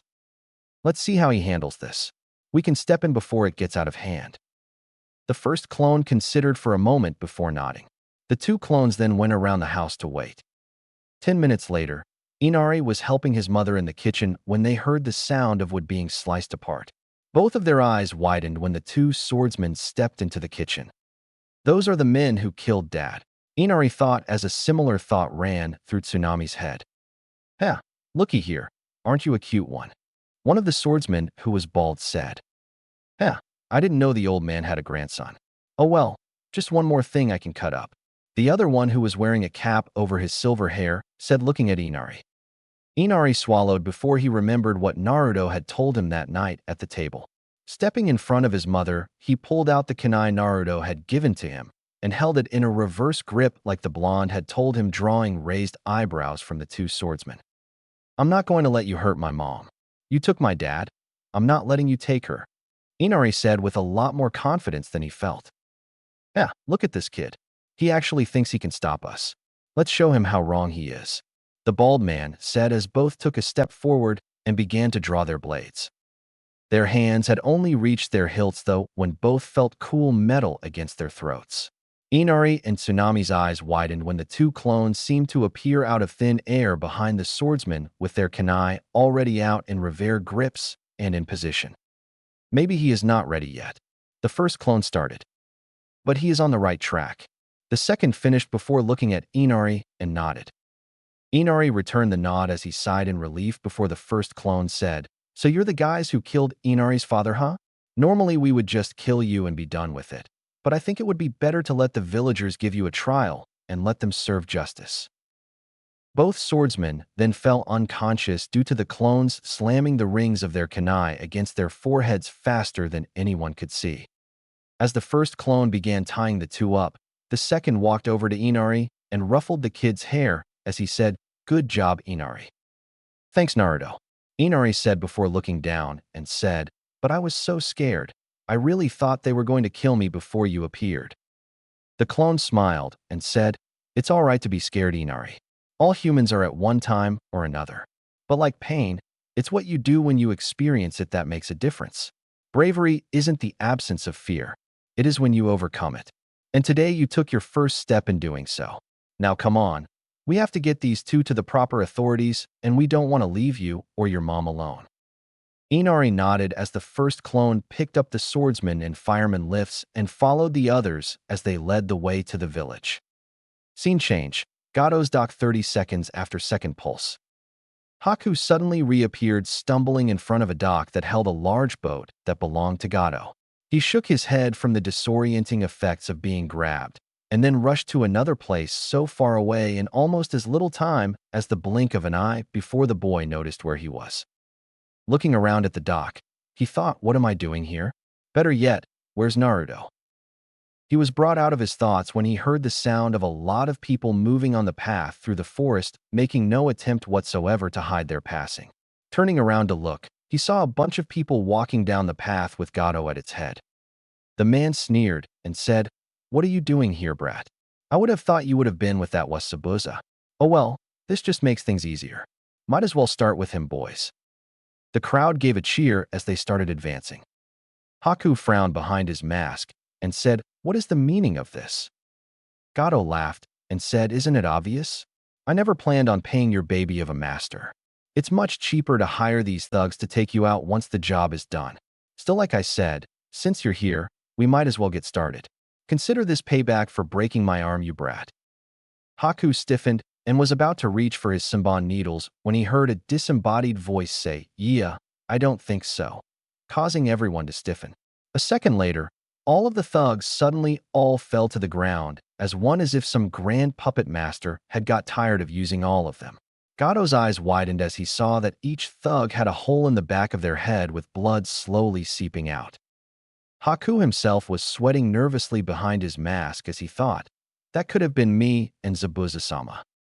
Naruto suddenly appeared in front of the midget, scaring him even further as he grinned before leaning in and said, "Boo," in a dark voice. "Ah!" Gato yelled out in fear as he fell on his butt and did his best to get as far away from the blonde by crawling backwards with one of his arms in a cast. Naruto smirked at this and said, "You've been a bad boy, Gato, driving people to the brink of their existence just to satisfy your own greed. It's time for you to be judged."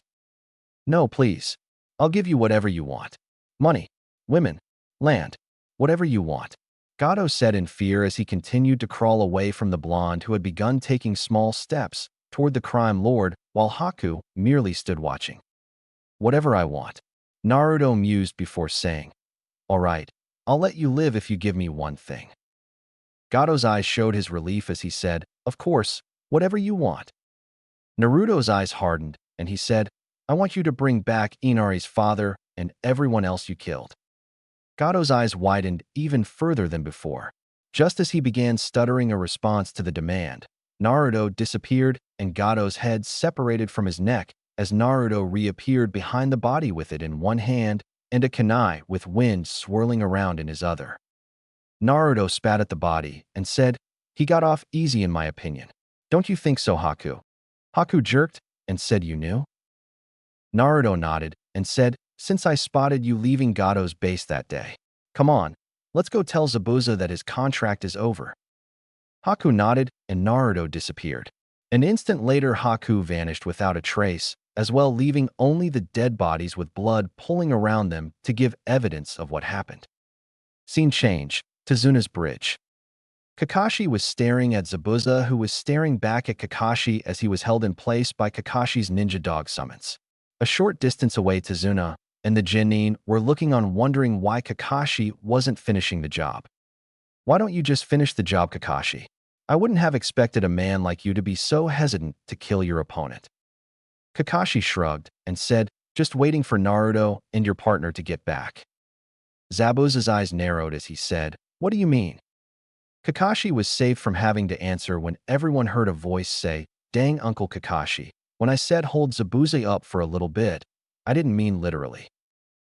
Everyone looked past the two figures where Naruto was standing beside Haku, who was shaking his head from the sensation of being transported so far so fast a second time.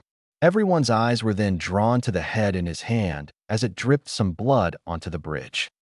Sakura's hand instantly went to her mouth as she tried to keep her breakfast down, while Tazuna and Sasuke had similar problems but were handling it better. Sai merely raised an eyebrow at the sight. Zabuza's eyes widened as Naruto tossed the head to his feet and said, your contract's over, Zabuza. Good thing too in my opinion, since Gato never planned to pay you. He's speaking the truth, Zabuza-sama. I heard it from the man's mouth myself, and he had a bunch of men coming to the bridge with him.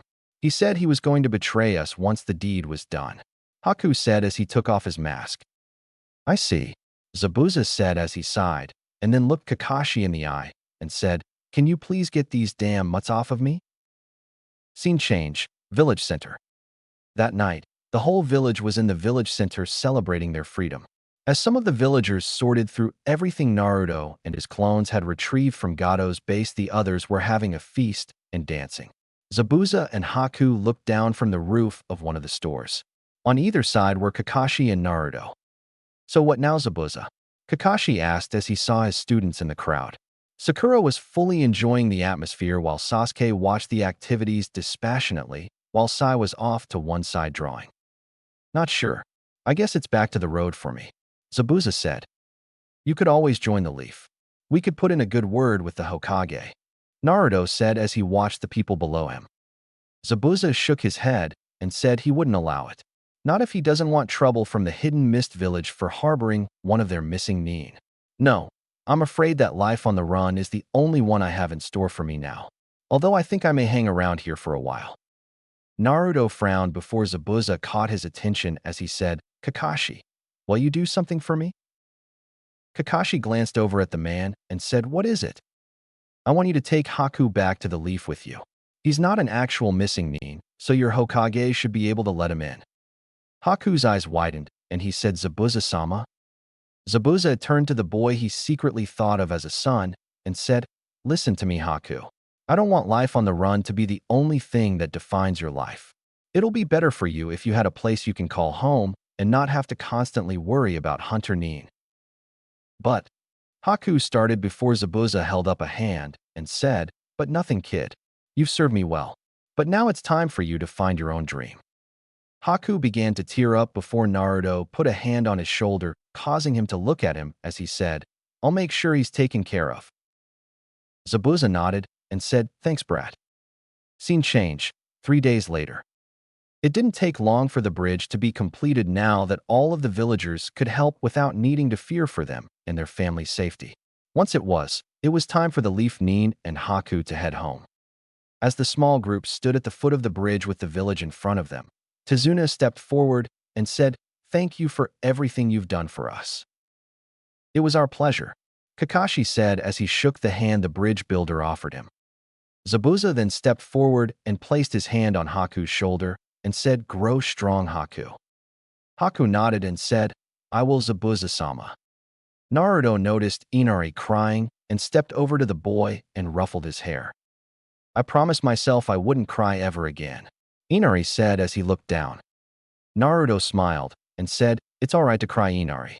Crying when someone says goodbye is just a way to show the bond you have with that person. Take good care of everybody, all right."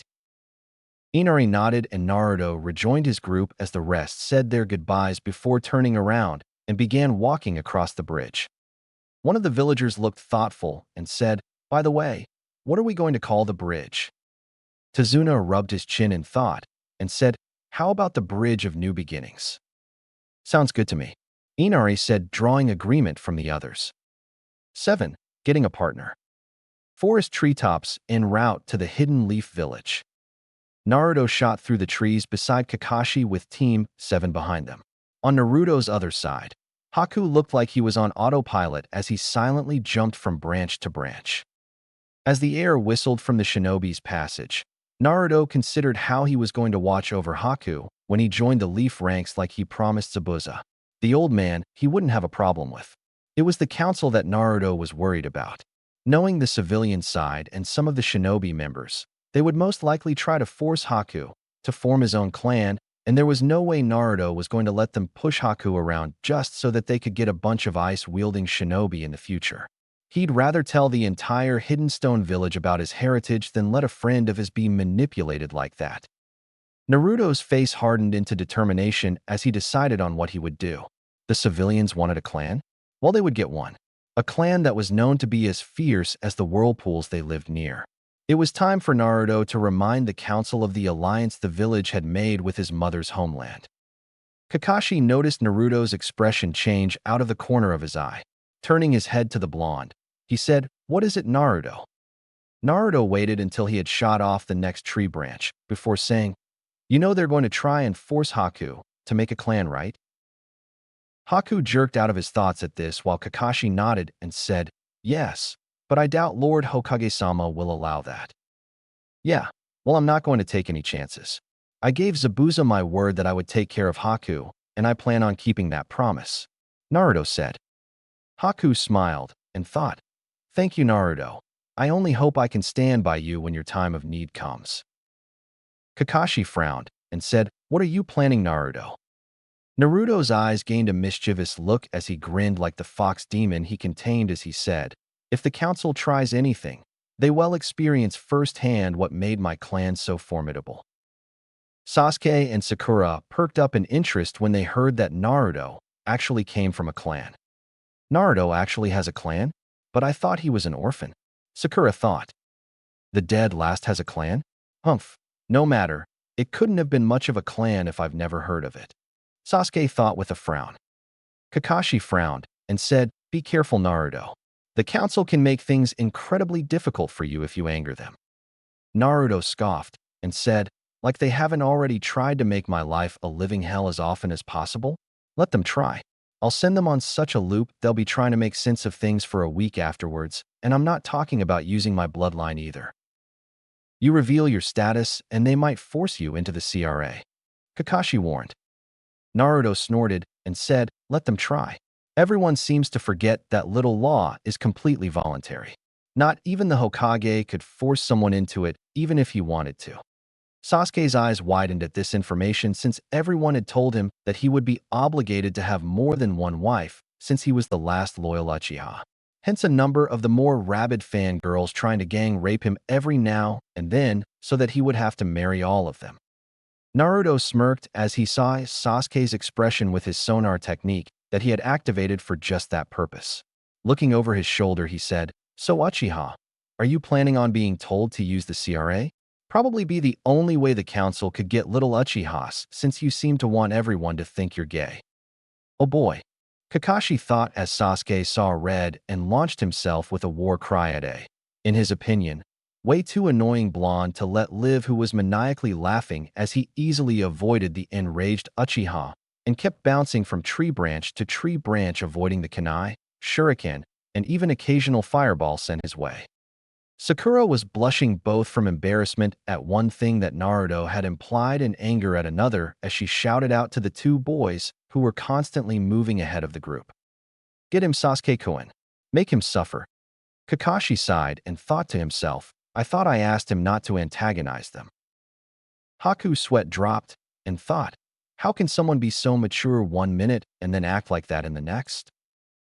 Sai merely raised an eyebrow and said, "I don't see what putting Dick less through the CRA would accomplish. It wouldn't matter how many women marry him if he doesn't have the proper tools to make a clan." Kakashi's eye widened as he knew what was about to happen next as he looked back over his shoulder. Sure enough, Sakura's face had reddened even further as a dark aura surrounded her. "Sai." Sakura ground out before launching herself at the boy, who gained a fake smile and dodged the girl's charge much the same way as Naruto did with Sasuke, as the two shot through the forest with the kunoichi, trying to kill the rude operative. Haku's sweat dropped again as Kakashi sighed. Turning to the scarecrow Jounin, he said, "I'm going to have to get used to this, aren't I?"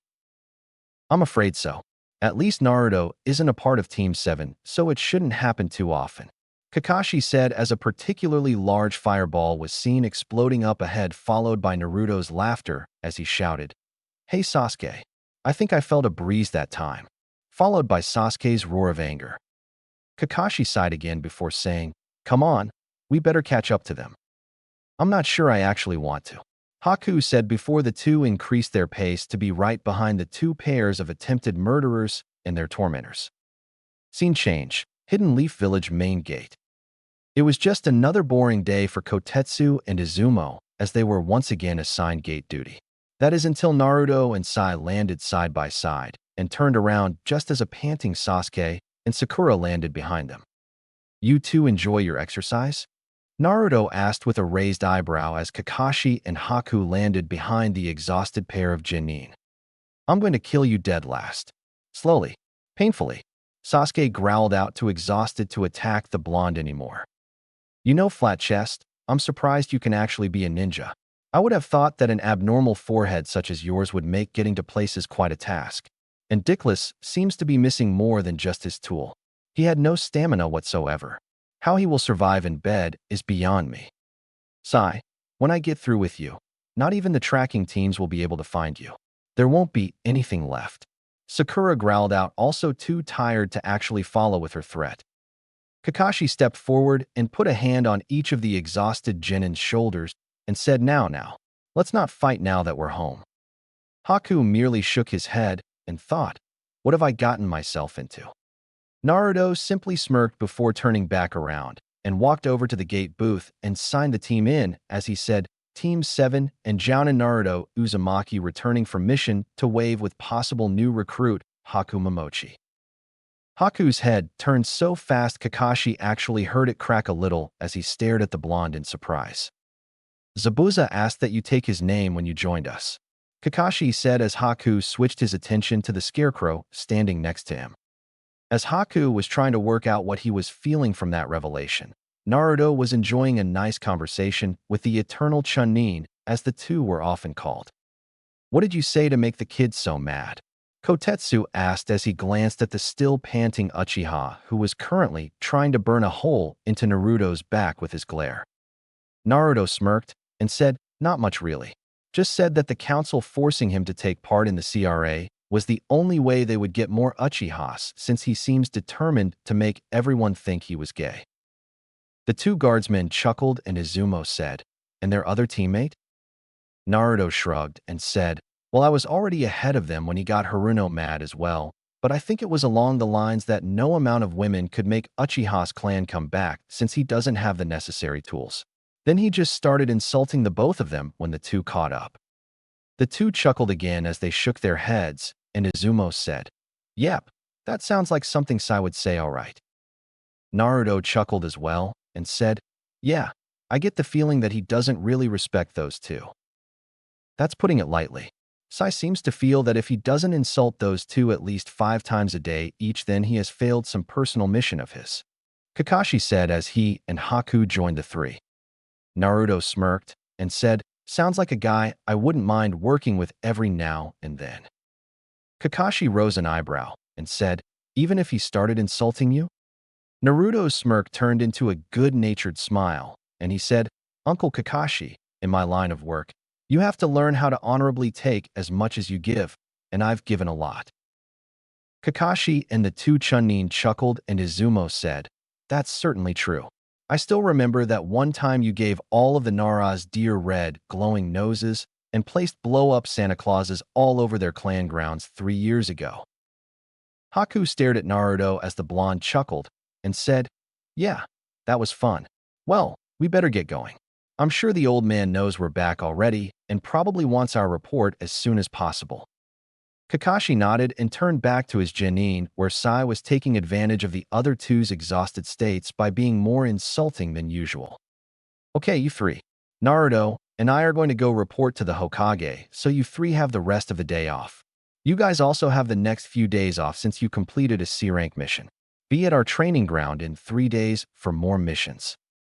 As Sakura and Sasuke mumbled out their replies and Sai nodded, Naruto grabbed his two companions and disappeared.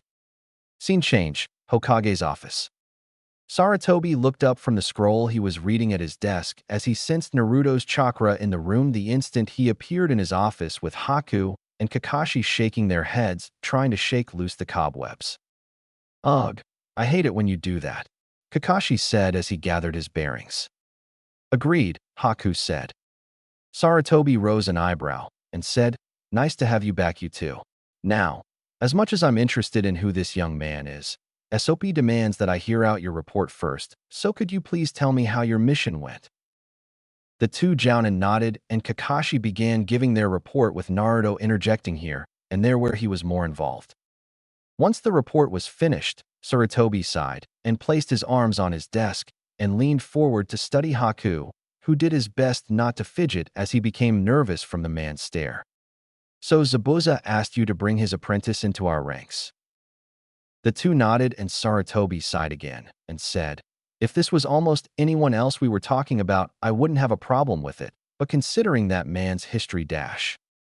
Naruto stepped forward as the old man trailed off and said, "Hokage-sama, what is the one thing that you said was my greatest strength?"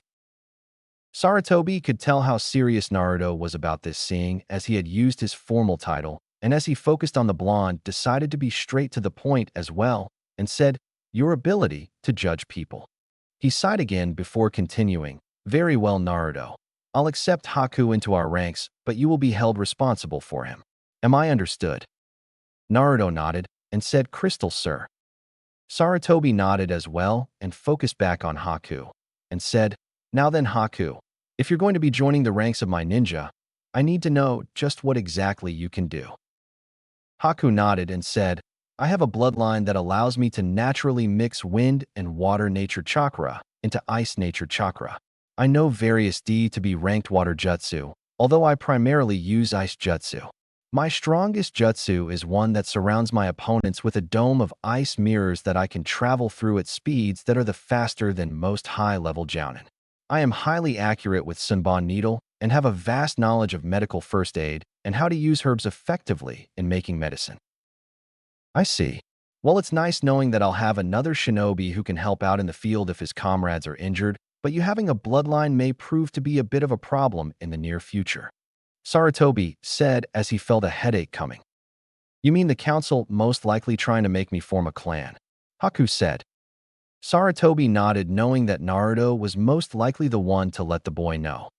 Before he could say anything, said blonde said, "Hokage-sama, as clan heir of the Uzumaki clan, I am recommending Haku Momochi to be placed under clan guardianship."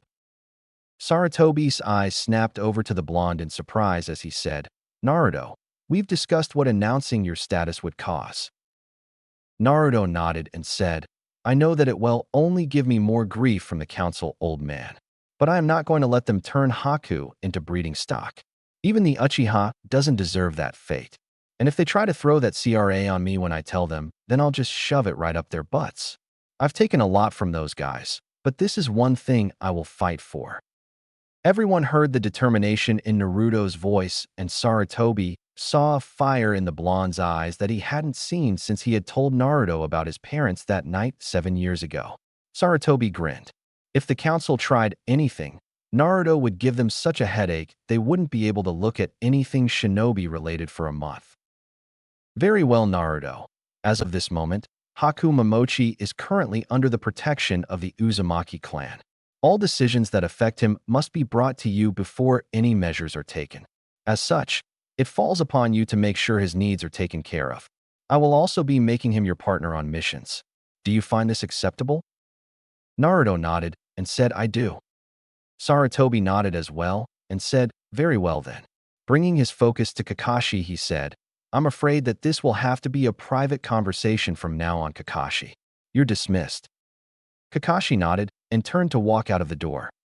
After the door closed, Sarutobi focused back on Naruto and said, now then, if you're going to make this official, even if it's just with the council, there are a few things we must go over. For starters, am I to assume that you want me to still vote for your clan if you are unable to attend a council meeting? 8. This is why I hate politics. Take 1.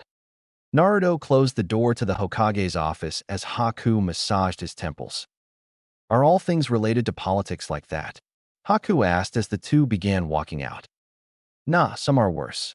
Naruto said lightly as he nodded to Mrs. Reina's, who returned it with a small smile before going back to her own work. As the two began walking through the hall that led to the main stairwell, Haku glanced over at Naruto before focusing back in front of him as he said, thanks for everything.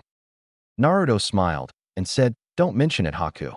You're my friend, and I make it a point of making sure nothing happens to my friends if I can do anything about it. Now come on, we've got a tour to go on, and then I'll show you where your apartment will be. Haku looked confused and said, but the Hokage didn't say where I would be staying.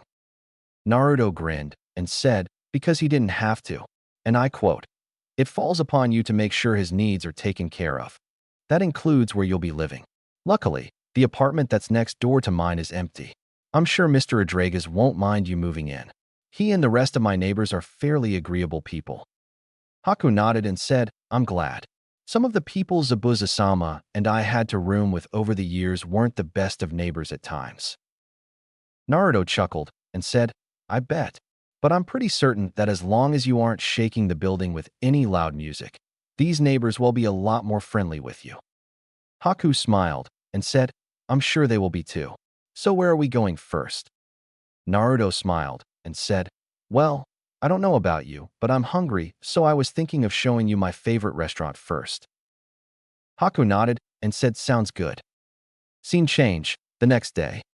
Naruto hated being right, especially when it came to the council. Right now he was standing in front of them with Haku standing by his side, ready to give the council hell as they glared at him while he smirked at what he had planned. It was too bad. Naruto was looking forward to the day's activities that he had planned. Flashback. Naruto was in Haku's apartment as he made breakfast for his new teammate, while said ice user was sitting at his table. You don't have to do this, you know, Haku said. Think of it as a housewarming gift. Besides, I need to know that you are well fed for what I have planned for us today. What you have planned? Haku asked. Yeah, Naruto said as he turned off the oven and brought over the bacon and eggs that he had made and placed it next to the toast as he continued. I want to see just what exactly you can do, especially with this ice mirror trick of yours. Well, and I think we could teach each other a few things as well since you and me actually share the same elemental affinities. The only real difference between us is that while you mainly use your water element, I'm more of a wind type. With any luck, we could teach each other how to use our secondary affinities better. Haku nodded and said, I think that would be extremely beneficial to both of us. Naruto nodded as he sat down, and the two began eating. 10 minutes later, the two boys were cleaning the dishes. They heard someone knocking on the door. Naruto and Haku traded glances, and Naruto said, I told you we would be called on sooner or later. Scene change, council chambers. As Naruto and Haku approached the doors to the council chambers, Naruto said, "Unless I say otherwise, let me do all the talking. There's a certain way you have to handle the civilians if you want to come out of any council meeting with your sanity fully intact." Haku nodded and said, "Understood. Am I to assume that I should pay attention to how you handle these civilians for future reference?" Naruto smiled at Haku as he placed one hand on the door handle, said, "You would be correct. Now, watch and learn." And with that, Naruto swung open the door, causing it to bang against the wall as he strode in with a confident air and said, "All right, people, let's get this meeting between clowns and those who actually do something meaningful with their lives over with." Haku stared at Naruto as he joined the smirking blonde who was standing next to the Hokage, who, along with the other shinobi in the room, were either smirking at Naruto's statement or at least showed amusement in their eyes. The civilians, on the other hand, were glaring holes at Naruto, but who cares about them anyway? Well then, now that everyone is here, we can get this meeting underway. For those that don't know, we were discussing the possibilities of Haku Momochi being eligible for the CRA. Sarutobi said as he mentally chuckled at the civilians who were still glaring at one of his favorite jounin. "Now hold on," one of the civilians said as he stood up and pointed an accusing finger at the blonde. "What is the brat doing here? This doesn't concern him at all." "Oh, but it does," Naruto said. "You see, as clan heir of the Uzumaki clan, I have brought Haku under clan protection. Therefore, any decisions that affect him must be brought to my attention before anything can be finalized." "What?" The shinobi in the room all dug their pinkies in at least one of their ears as all of the civilians shouted out at once. "What idiocy are you talking about, you brat? You don't have a clan," one particularly nasty civilian asked. Naruto snorted and said, "So am I to assume that the spiral on not only this village's Chunin and Jounin vests, but also in our very own village symbol, is the mark of some other clan that this village has an alliance with other than the Uzumakis from the hidden whirlpool village that my mother was a part of? Or have you guys forgotten that it was the Uzumakis, including me, that have kept the Kyuubi from wiping this village off the face of the earth for 3 generations? Or could it be that you have forgotten what the Uzumaki clan status was in this village? Need I remind you that my great-grandaunt, Mito Uzumaki, was the wife of the first Hokage? I know Naruto is somehow related to her, but I don't know the actual lineage." Haku's eyes widened as the implications of what Naruto just said settled in her mind. Meanwhile, the civilians and even some of the shinobi's eyes had also widened, and most of them were stuttering. Naruto decided to build on his momentum and said, "You people seem to forget that I was chosen to be the prison of the Kyuubi for a reason. We Uzumakis are the only ones who can without a doubt fully contain and control a biju once it is sealed inside of us. And yet you constantly mix me up with the damn fox and do your best to make my life a living hell. Well, I draw the line when you mess with people that are my friends and under my protection. You want a clan? Well, you got one now. As of this moment, I declare the Uzumaki clan to be properly secured and am reclaiming my council seat." The civilians erupted into shouting as the shinobi side all leaned back in their chairs and shook their heads. Most of them had known something would cause Naruto to snap for a while now. After all, a person can only take so much, and the Uzumakis were known for being fierce warriors. Add the fact that they were just as fiercely loyal to those they called friends, and you had someone who was going to most likely make the civilians' lives hell from this period on. "Am I to assume that you agree to partake in the Clan Restoration Act, Uzumaki?" Danzo asked from his seat, drawing everyone's attention again. "Hell no," Naruto said. "You guys seem to have also forgotten that that thing is completely voluntary. There is no way I'm going to allow anyone to chain me down in some political marriage, and in my opinion, anyone else that does is certifiably insane. I refuse to let myself or anyone else that I care about to become some glorified breeding stock for someone who just wants to increase their standing. Now, if you'll excuse me, I have more important things to do than waste my time dealing with you. So can we please go?" Before the civilians could sputter out a response, Sarutobi said, "Meeting adjourned." "Thank you," Naruto said as he nodded to the old man before he and Haku disappeared. Scene change, Hokage Monument. Naruto and Haku reappeared in the blonde's training ground. Shaking his head, Naruto said, "This is why I hate politics. Everyone is scrabbling to get the bigger bone and get such big heads that it's a wonder their backs don't snap from the weight. That was very interesting how you handled that situation, Naruto-sama. Haku said as he once again tried to get over the effects of being transported so far and fast under someone else's power. Yeah, well, hopefully we won't have to deal with them again for a few more days. And what have I told you about being so formal with me? Just Naruto is fine, Naruto said as he began walking further into the training ground. As Haku fell into step with his partner, he asked, "Was it true what you said back there? Do you really contain the Kyuubi and are related to the first Hokage's wife?" "Yep," Naruto said. "Now come on, I want to see how fast you can actually go in that mirror house jutsu of yours." Author notes, just a little something showing Naruto how he handled the council when it came to Haku that should have been part of the last chapter. Not short enough to be an omake, but too long to put with the next chapter where Naruto and Haku join Team 8 for a quick mission before the prelims. 9. Preview Chapter. As the feathers began falling, Naruto rose his right hand, and purple flames appeared on his fingertips before he disappeared. Gaara's eyes widened as he folded over the blonde's hand and lost consciousness. As he did, enemy Nin dropped their disguises only to be brought down by Sunbon needles thrown by a figure who darted through mirrors that had appeared all around the arena in an instant. "Gaara!" Temari yelled out in fear for her brother as she and Kankuro rushed towards the two. Naruto took out two kunai from his pouch and sent them spinning end over end at the two. The two kunai missed them by the barest of margins before swinging around the two sand shinobi and wrapping them in the chakra strings that had been connected to their middles. Naruto made a fist and yanked on the strings, sending the two flying before suddenly stopping as Naruto intercepted their flight paths with half-fisted hands in their stomachs, knocking the two out as well. Naruto then spun and thrust out his arm, sending a huge blast of wind out, slamming into the Sand Trio's Jounin Sensei, who had tried to sneak up on the blonde. The man shot across the arena and impacted the far wall before falling over unconscious.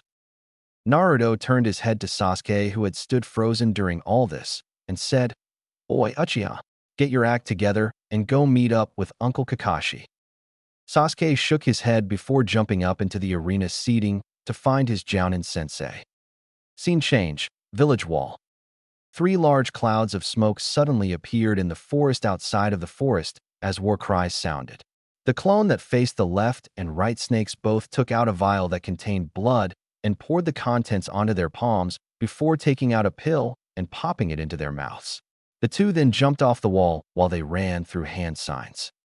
As cries of summoning jutsu rang out, 2 more large clouds of smoke appeared before dispersing and revealing the blondes standing on top of 2 of the big 3.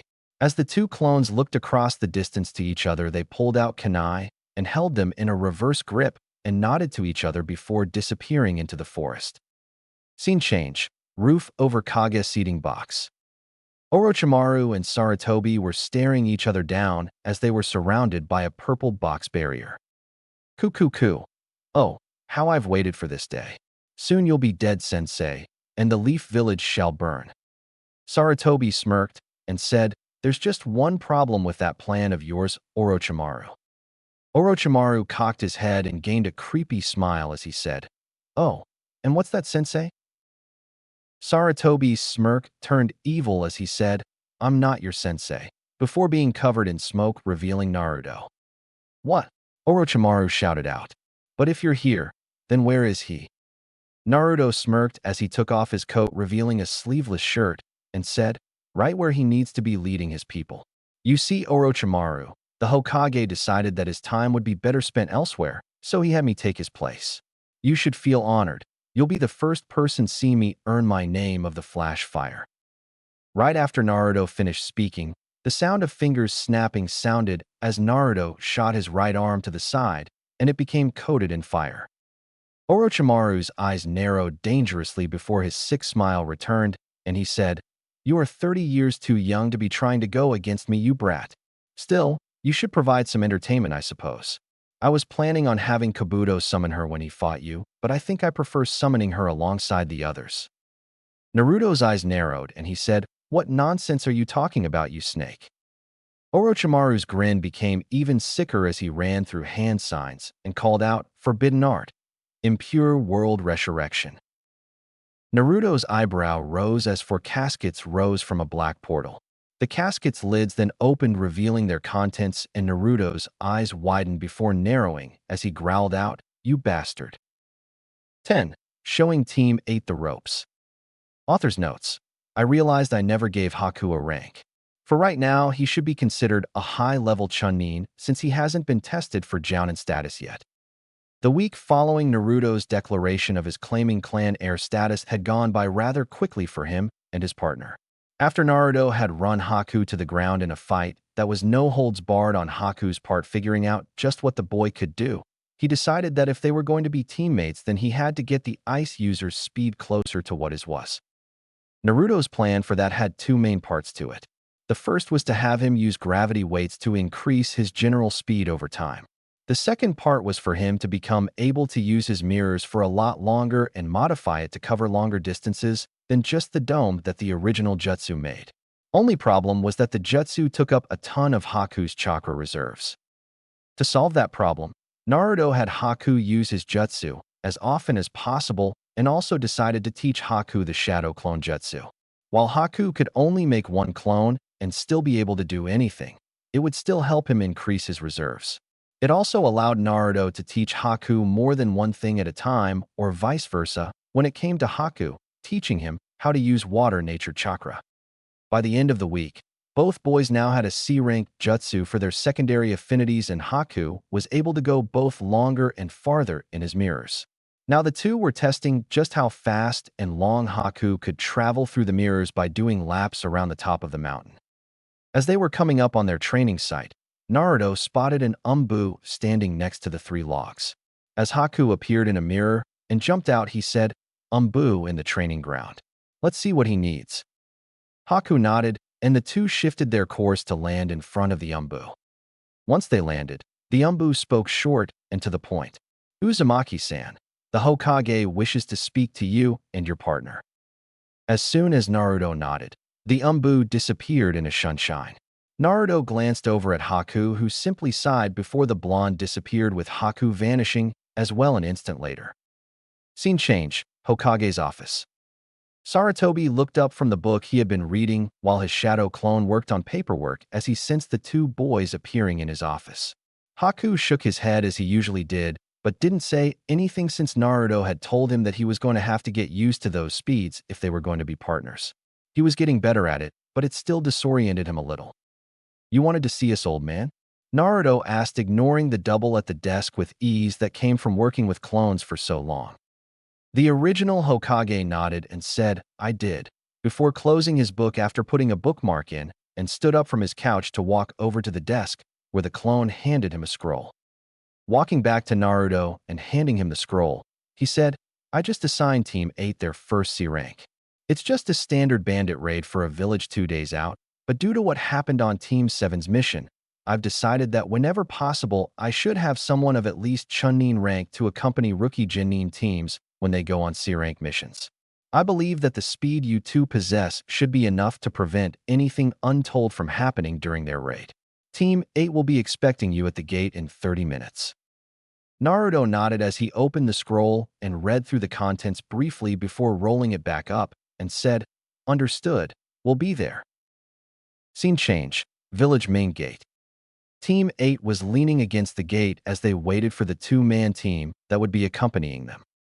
Kiba humphed and said, "I still don't think that we don't need these guys. We don't need babysitters."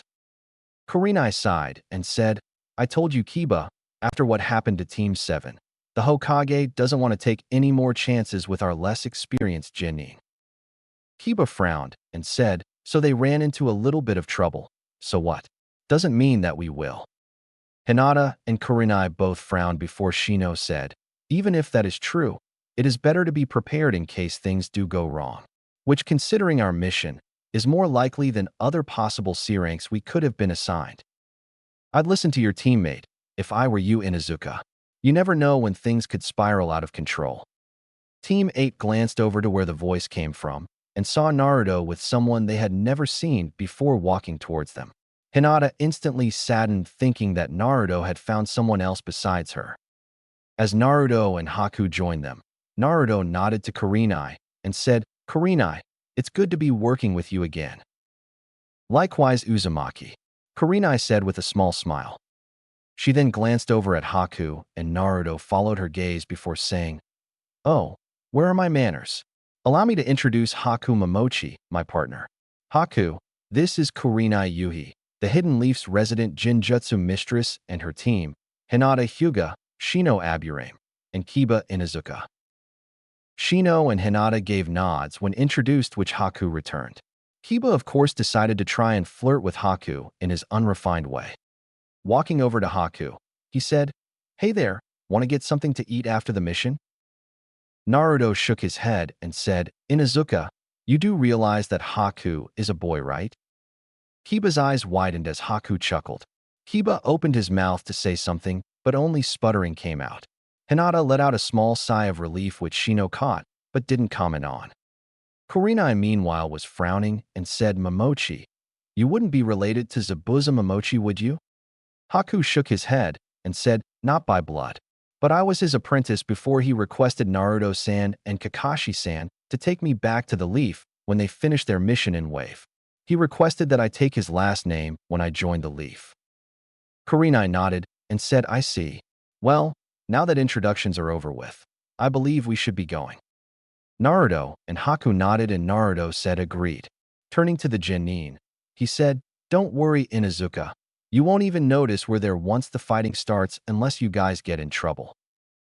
Kiba glared at the perceived insult, but the other two simply nodded before Kurenai took off into the trees with the others right after her. Scene change. Next day, en route to Client Village. Kurenai was once again in the lead position as her team followed with Naruto and Haku on either side, and a little behind the genin as they traveled in a standard V formation with Kiba and Akamaru at the point and Shino and Hinata behind him. As he landed on a branch and shot off, Naruto sent out a light chakra pulse like he usually did when traveling at slower speeds and noticed Hinata's Byakugan active again. Naruto shook his head and thought, "She's been activating that thing near constantly now. She's lucky I've been limiting how strong my pulses are, or I would have blinded her the first time she did." Naruto waited until both he and Hinata were once again in the air and said, "Something the matter, Hinata?" Hinata flinched before looking over her shoulder at the blonde and said, "No, what makes you think something's the matter?" "Because you keep on using your Byakugan. So what's wrong?" Naruto asked. "And nothing. I just don't want to be caught by surprise in case we run into an ambush," Hinata said with a small blush growing on her face. Kurenai, meanwhile, had a small smile while Kiba was frowning. Naruto rose an eyebrow and said, "If you say so. Although I'm pretty sure that we don't have to worry about that just yet. Tell you what, turn off your Byakugan for a minute and I'll do a full scan on the area we're in." No, he's not completely oblivious like Kanon. He's just giving her a way out. Hinata slowly nodded and turned off her Byakugan as she looked back forward as Naruto gathered his chakra for a moment before sending it out in a visible pulse that would travel further than a normal chakra pulse. After a minute of letting the pulse turn into a steady field and doing a thorough scan of the area, Naruto let the chakra dissipate into the air and said, "All clear, nothing in a 100-yard circle except for some forest animals." Hinata nodded without looking back and thought, "Now what do I do?" 5 minutes later, Hinata had finally gathered enough courage to say, Naruto?" What is it, Hinata?" Naruto asked as he focused on the girl again. "WL, I wanted to say thank you for the advice you gave me back at graduation. It really helped." Naruto smiled and said, "Don't mention it, Hinata. And my offer from then still stands as well. You ever need any help with anything, just come to me, and I'll help any way I can." Hinata nodded, as well as a small blush made its way across her face. Luckily for Hinata, Naruto was behind her and didn't see it. Scene change. Forest just outside of Client Village. The meeting with the village's mayor had gone fairly smoothly. He had told the shinobi that the bandit raids had always come from the east. Unfortunately, the bandits would sometimes kidnap some of the women, so there was the possibility of there being a hostage situation, which made Naruto a bit nervous. In the past, Whenever Naruto did a bandit raid, it was over nearly before it began since Naruto would use his bloodline to take all of the bandits out at once, not giving them a chance to even recognize they were under attack, which meant they couldn't try and play the hostage game with the blonde. But this wasn't Naruto's mission to complete, it was the genin of teammates. He, Haku, and even Kurenai were simply there to supervise and step in if things got too far out of control. And unfortunately, those three were doing this sort of thing the first time. Naruto glanced at the three who were studying tracks from the most recent bandit raid and figuring out where they needed to go. From what he could tell, they were doing a good job figuring out how many bandits there were and how many people were taken. He just hoped they would do just as well when under pressure. Haku stepped over to his side and said, "They seem to know what they are doing." Naruto smirked and said, "They're a tracking team. I would sure hope they could find traces of a bunch of bandits passing through." Haku nodded and said, "I would hope so too." Haku then noticed that Naruto's gaze was more on Hinata than the other two.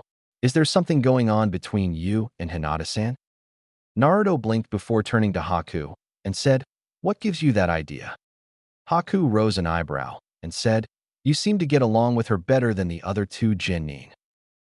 Naruto snorted and said, "That's not very hard. She was the only one to actually treat me like a human being when I was undercover to draw out that damn traitor Mizuki. Don't get me wrong. Aburame over there never picked on me or anything, but he was still indifferent." "I see," Haku said as he glanced back towards the genin, who began walking with Kurenai falling in behind them. As the two boys fell in as well, he said, "So there is nothing between you whatsoever?" Naruto took a quick glance at his partner before looking forward and said, "Not that I'm aware of.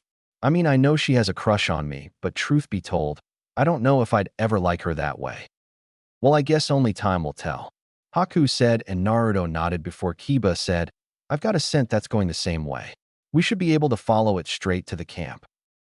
Kurenai nodded and said, "Good, lead the way. Let's try not to walk right on top of them before we have a proper plan though." The genin nodded before Kiba took point again and began running at a moderate speed with the others following. Scene change, 100 yards from bandit camp. The Leaf Shinobi were about 100 yards away from the bandit camp, hiding in the trees to avoid any patrols as Hinata did reconnaissance with her Byakugan. "I see the camp. There's 15 bandits. They've got their tents in a circle with a fire in the middle. There's a few in the tents sleeping, but most are around the fire eating. There's a cage holding 10 women in the biggest tent. One of the bandits is guarding them, but he is currently sleeping." Kurenai nodded and said, "Any bandits patrolling?" Hinata shook her head and Naruto raised an eyebrow and said, "That's weird. Either they're sure that no one can find this camp of theirs, or they're just plain stupid." "Most likely a combination of the two," Kurenai said before turning to her students and said, "Kiba and Shino, I want you two to focus on the bandits while Hinata releases the prisoners. Shino, I'm going to need you to send your insects out first to drain them as much as possible. Have them do it as discreetly as they can. The longer they don't know what's happening, the better. Kiba, 5 minutes after they start, I want you and Akamaru to tear through them with your Fong over Fong attack. Make sure you get as many as possible in your first sweep. Hinata, I want you to slip into that tent and take care of the guard and slip the prisoners out the back and bring them to me before Kiba attacks. Once the prisoners are safe, I want you to go back and give Kiba and Shino any backup support they may need. If things get rough, the rest of us will give you a hand with long-range support. Does everyone understand?" The three genin nodded, and the group began to prepare. Time skipped 10 minutes later. Naruto looked on from his spot in the trees as he saw Shino's bugs moving along the ground like a black living carpet as they headed to the ring of tents. Once the insects reached the tents, they began spreading out, with some slipping into the tents themselves to feed off of the sleeping bandits. The rest encircled the camp before heading inwards in small groups that gave everyone a hard time spotting them if they didn't know what to look for. Meanwhile, the bandits that were around the campfire were having a jolly good time as they ate their meals, unaware of the approaching threat. Naruto frowned. The plan was going smoothly so far, but something was nagging the blonde at the back of his mind. Something wasn't right, and not knowing what it was driving the blonde crazy. Reaching to the radio that was clipped to his ear, he set it from standby receive to send and receive. Naruto took another glance into the camp before tapping his mic and said, Haku, do you copy? There was a short pause before Naruto heard, I copy Naruto-san. Is something wrong? I don't know. I just have this feeling that something is wrong. You see anything unusual on your end? Negative, Naruto-san. There is nothing on my end. Haku said. This is Kurenai. I don't see anything unusual on my end either. Keep an eye open though. I don't want to be taken by surprise. Understood. Haku said. Roger that. Naruto said. The three vets then watched as twin spinning drills burst out of the woods from two different directions and tore through a tent each on their way into the circle and began tearing apart the bandits who could only stand before suddenly falling over from having their chakra eaten. The fight, if you could call it that, was over in minutes. Now none of the tents were left standing and the bandits were all sprawled out on the ground, either already dead or bleeding out from the cuts Kiba and Akamaru had given them. Said Genin was currently being given the first kill talk by Kurenai while Naruto and Haku finished off the survivors. Hinata and Shino, meanwhile, were doing their best to not look at the two vets as they sealed everything the bandits had stolen into sealing scrolls. Fortunately, Naruto had already created clones to lead the women back to their village, so they were spared from having to see one of the dark sides of the shinobi world. 5 minutes later, the group was getting ready to follow Naruto's clones when the hairs on said blonde's neck rose. Naruto frowned at the tingling sensation he was getting and said, Hinata, whatever you do, don't activate your Byakugan unless I say otherwise. Hinata looked confused but nodded and said, all right, Naruto, as Kurenai and Haku started looking around trying to figure out what had Naruto on edge. Naruto began pulsing his chakra out before turning to the trees behind him and said, all right, come on out. I already know you're there. Someone chuckled before the leaf Nin heard a voice say, good job. Most people don't sense me until I'm right on top of them, if ever. They then saw a man who was about 6'2" with spiky red hair that reached just past his shoulders and blue eyes that were just a shade darker than Naruto's walk out of the trees. He wore a shinobi's typical clothing and had a katana strapped to his back with the hilt over his left shoulder. Tied to his forehead was a shinobi headband with a spiral symbol on it. Well, when I heard that the village nearby was having bandit troubles, I decided to help them out. Imagine my surprise when I find Leaf Shinobi already taking care of the problem. This must be my lucky day since I've finally found someone from the Leaf who could possibly give me a challenge. I don't usually bother asking my enemies this since they're usually dead before they can make me break a sweat, but since you were able to sense me, I think I'd like to know my opponent's name. The man said as he pulled his sword out of his scabbard. Naruto frowned and said, it is customary to give your own name first when asking another for theirs, but my name is Naruto Uzumaki. Mind telling me why you believe we are enemies? The man's eyes widened when he heard Naruto's last name, and he said, Uzumaki? But you're just a kid. Still, that means there must have been other survivors. The man then narrowed his eyes and said, oh, where are my manners? You want to know my name? My name is Kuroda Uzumaki, elite jounin of the hidden whirlpool village. You know, it's kind of ironic. I had been looking for survivors for so long, but when I finally find someone whose parents were survivors, they end up under the banner of the enemy. Naruto's eyes widened as well, and he said, you're an Uzumaki as well? But I thought everyone but my mother was killed when the Hidden Stone attacked them in the last war. Wait a minute. What do you mean under the banner of the enemy? The Hidden Leaf and Whirlpool villages were allies. Kuroda scowled and said, allies? Don't make me laugh. The Hidden Leaf wasn't our ally. It betrayed us. When we were attacked by the stone, they only sent 2 Genin teams. 2. How the hell could 2 teams comprised mainly of Genin of all things make a difference? They couldn't. We were obviously not worth the Leaf sending any real help. They were the only ones close enough to reach you in time. Naruto shouted at the man while everyone else was doing their best to figure out what was happening. Man, what's going on between these two? I mean, aren't they related? Kiba asked while the others simply shook their heads, showing their own confusion. Oh, and how would you know that? You weren't there. You weren't even born yet. Kuroda shouted right back at the blonde. Naruto narrowed his eyes and said, because I've read the reports of not only my father, but also my mother's. And they clearly said that the Leaf was sending backup, but it didn't reach the village in time. The Hidden Leaf Village sent 3 platoons to the whirlpool once they received the message for help. 3 platoons that could have been used elsewhere at the time. My mother had joined them since she wanted to help defend her homeland. But when they got there, all that was left were ruins. The 2 leaf teams that had been sent were severely injured and were found hiding in an abandoned dock warehouse with about 20 survivors who were even more injured.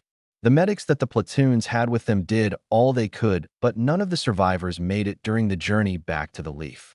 We did everything we could. Yeah, well, it obviously wasn't good enough, was it? Kuroda growled out before saying, I should have known someone born in that village would side with it. But I cannot believe that Kushina would side with them over her homeland. Seeing Naruto's eyes widen again, Kuroda chuckled and said, Yeah, I know who your parents were. Not very hard seeing as how Kushina was the only Uzumaki in the Leaf Village at the time. And you look more like that Namikaze fellow that had been at the village at the time than an Uzumaki. What was his name again? Oh yeah, Minato. Minato Namikaze. Kurenai's eyes widened when she heard that, but a quick glance from Naruto kept her from saying anything. Focusing back on Kuroda again, he said, My mother chose to stay in the Leaf because we were allies. We were still at war with the Hidden Stone and Cloud villages, which you conveniently won just 2 months after our destruction. I find it odd that your father was able to complete his jutsu just after Whirlpool was destroyed. Kuroda shouted out. Naruto's eyes hardened as he said, Are you saying that the Leaf wanted the Whirlpool to be destroyed? Well, it sure looks that way from where I'm standing. Kuroda growled out before his hair began fluttering around like it was caught in a breeze of wind, and everyone began feeling the sensation of being in the middle of an ocean during a storm. As everyone besides Naruto started lightly shivering at the Uzumaki's presence, Kuroda said in a dangerous tone, But it seems that talking will get us nowhere. You have decided to stand by the Leaf, and so you are just as much my enemy as any other ninja from the Leaf or Stone. Naruto frowned before he began matching his distant relative's presence with his own, and then swallowed it in his own, making everyone's eyes widen as they suddenly felt like the ocean they were in was suddenly in the middle of a massive maelstrom 5 times worse than before, with 50-foot waves crashing down around them. Naruto's hair began swaying all over the place like he was caught in a cyclone as the 2 Uzumakis began glaring at each other, waiting for the other to make the first move. What's this sensation? Hinata asked as she began to shiver uncontrollably. Kurenai opened her mouth to answer, but Haku beat her to it. Everyone has a presence that is hidden deep down in you that defines you. There are those who can bring that presence out in order to intimidate their foes better than any kind of killing intent. Zabuza-sama was one of those able to do it. It had felt like you were being stalked by some unknown predator, but it was nowhere near this level. By the looks of things, their presences are strong enough to even physically manifest themselves a little. Before Haku could say anything else, Naruto disappeared just as a shell of what the others could only assume was chakra that was multicolored appeared before Kuroda's sword arm moved at impossible speeds to his side and met the kunai that Naruto was holding in a clang. Naruto's eyes momentarily widened before he just barely blocked Kuroda's free arm as he tried to backhand the blonde. Naruto's eyes narrowed as he disappeared and reappeared in front of the other Leaf Shinobi. Looking at the chakra shell around his opponent, he said, So that's why my mother was always able to keep up with my father whenever they fought in spars. She must have used the Uzumaki chakra to control her body movements and make them faster. Kuroda grinned and said, That's right. Naruto frowned and said, The only downside is that it takes extreme amounts of focus to have that chakra manipulate your movements in the right way without harming yourself. Which is why not many Uzumakis could use it in battle, since it's so hard to make your feet move properly without using your muscles. Kuroda's grin turned predatory as he said, Looks like you did your homework about our history, boy.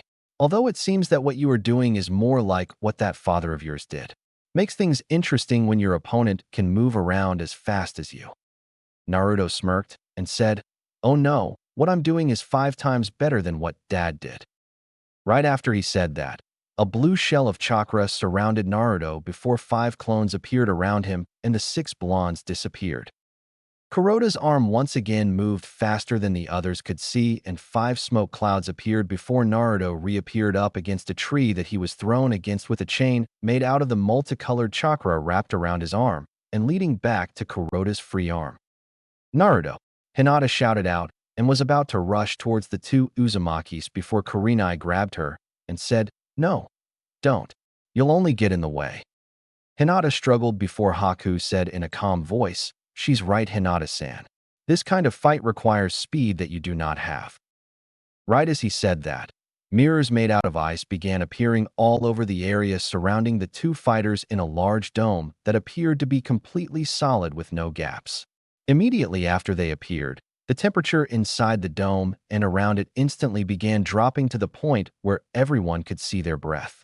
The rest of the Leaf Shinobi outside, along with Kuroda, stared in surprise as Haku walked into the back of the mirror in front of him before suddenly reappearing in another mirror right by Naruto, who was shaking his head as he stood up and broke the chains around his arm with a burst of his own chakra.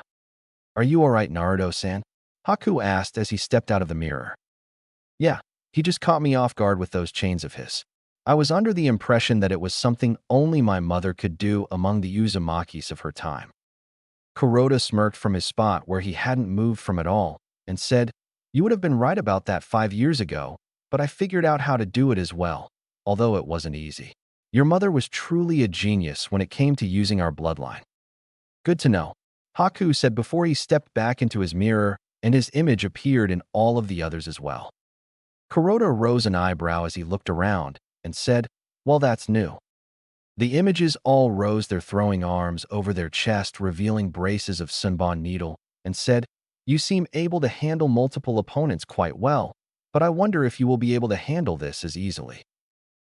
As soon as Haku finished speaking, the dome was filled with Sunbon needles heading towards the redhead. But to both boys' amazement, Kuroda's chakra shell seemed to expand a little as the redhead moved at speeds that turned his body into one big blur, even to Naruto's eyes. Once the barrage of needles was over, Naruto and Haku's eyes widened as they saw Kuroda standing with a grin, holding a bunch of Sunbon needles in his hands, with the rest being held in the air in groups by chakra strings that were connected to various points on his body. Well now, that was interesting. If I was anyone else, I would have been a pincushion for sure. But it seems like a waste to use all those needles and not be able to use them again. Why don't I return them to you? Naruto's eyes widened as all the needles pointed themselves at him before launching themselves towards him at speeds that would give even him trouble to avoid, even if he had anywhere to move. Just as the first needles reached him, Haku's hand shot out of the nearest mirror and pulled him through it. As the 2 boys appeared on the opposite side of the mirror, they heard the needles impacting the inside of the dome. Naruto sighed as he pulled out a needle from his arm that had managed to get him before Haku pulled him through the mirror and said, "Let's not do that again." Haku nodded before they heard Hidden Sword Art, Sword Blitz, Jutsu. The dome began shuddering as the Kenjutsu user began bombarding the inside with numerous blades of chakra. 10 seconds later, the blasts died down and Haku frowned as he concentrated on repairing the damage the attack had done to the mirrors. Naruto frowned as well as Kuroda shouted out to them. "So you put chakra into the mirrors to keep them in existence and repair them. Very clever, but it must be a real drain on your reserves. I can simply wait until you run dry and then finish you off." Naruto glanced over at Haku and said, "How long can you keep those up?" Haku glanced at the mirrors before turning back to Naruto and said, "With that many, about another 10 minutes. Less if he attacks them again. After that, I'll be pretty much useless." Naruto nodded before looking at the mirror and cocked his head in thought. After a minute, his eyes lit up and he said, "You can manipulate those mirrors so that you can use the water in them for jutsu, right?" "Yes, but if I take any of the water out, they will be weaker against his attacks and require more chakra to repair," Haku said, wondering where his partner was going with this. "What if we surrounded him in water and froze him in it?" Haku shook his head and said, "It could be done, but it would take too long to freeze him. By the time he was surrounded, he could simply blast the water away with his chakra before I could lower the temperature enough to fully encase him." Naruto frowned before his eyes lit up again and said, "What if I added my wind nature chakra into the mix? Would that speed things up? Or could we at least make the dome so cold that it freezes him to death? Haku's eyes narrowed in thought before he nodded and said that could work. We would only get one chance at this, though. Naruto nodded and put his hand on the closest mirror and said, then we better make this count. Haku nodded again and placed his hand next to Naruto's. The two then closed their eyes in concentration as they began pumping elemental chakra into the dome. As Naruto pushed more wind-natured chakra into the dome, the temperature of the dome itself began dropping dangerously low. The boys only had the chakra running through their arms, moving the cold air away from them to keep them safe from frostbite. On the other side of the dome, Team 8 was shivering as the temperature near the dome kept dropping. Man, it's freezing out here. What the hell are they doing in there? Kiba asked as Akamaru jumped into his coat to stay warm. They're not in the D-dome. Hinata said, stuttering more from the cold than from insecurities, and lifted the hood on her coat as she saw what was happening with her Byakugan. And Naruto and Haku are on the other side of the dome and are pushing some kind of chakra into it. It's making the temperature around us drop. I can already see frost completely covering the ground inside. It's not just inside. There's some on the ground around the outside as well. Shino said as he pointed at the ring of frost that was steadily growing towards the Leaf Shinobi. Everyone back up. I don't know what those two are planning, but I don't want us caught in it. Kurenai said. The three Genin all nodded, and all four began backing away from the dome. On the inside, Kuroda was trying to use his chakra to insulate his body, but was still shivering as well. The entire ground around him was covered in frost, and the dome was nearly completely filled with a freezing mist.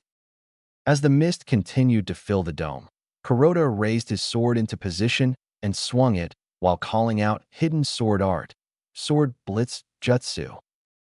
The blades of chakra launched themselves from his sword and slammed into the dome. But to his surprise, the dome repaired itself even faster than before. He then heard his distant relative's voice drift in from outside of the dome. That's not going to work, Kuroda. It's not just Haku's chakra keeping those mirrors together anymore. Tell you what, if you promise to leave the land of fire and not attack any more Leaf Shinobi, we'll let you out. On the outside, Haku looked at Naruto in surprise and said, I know he is your relative Naruto-san, but is that wise?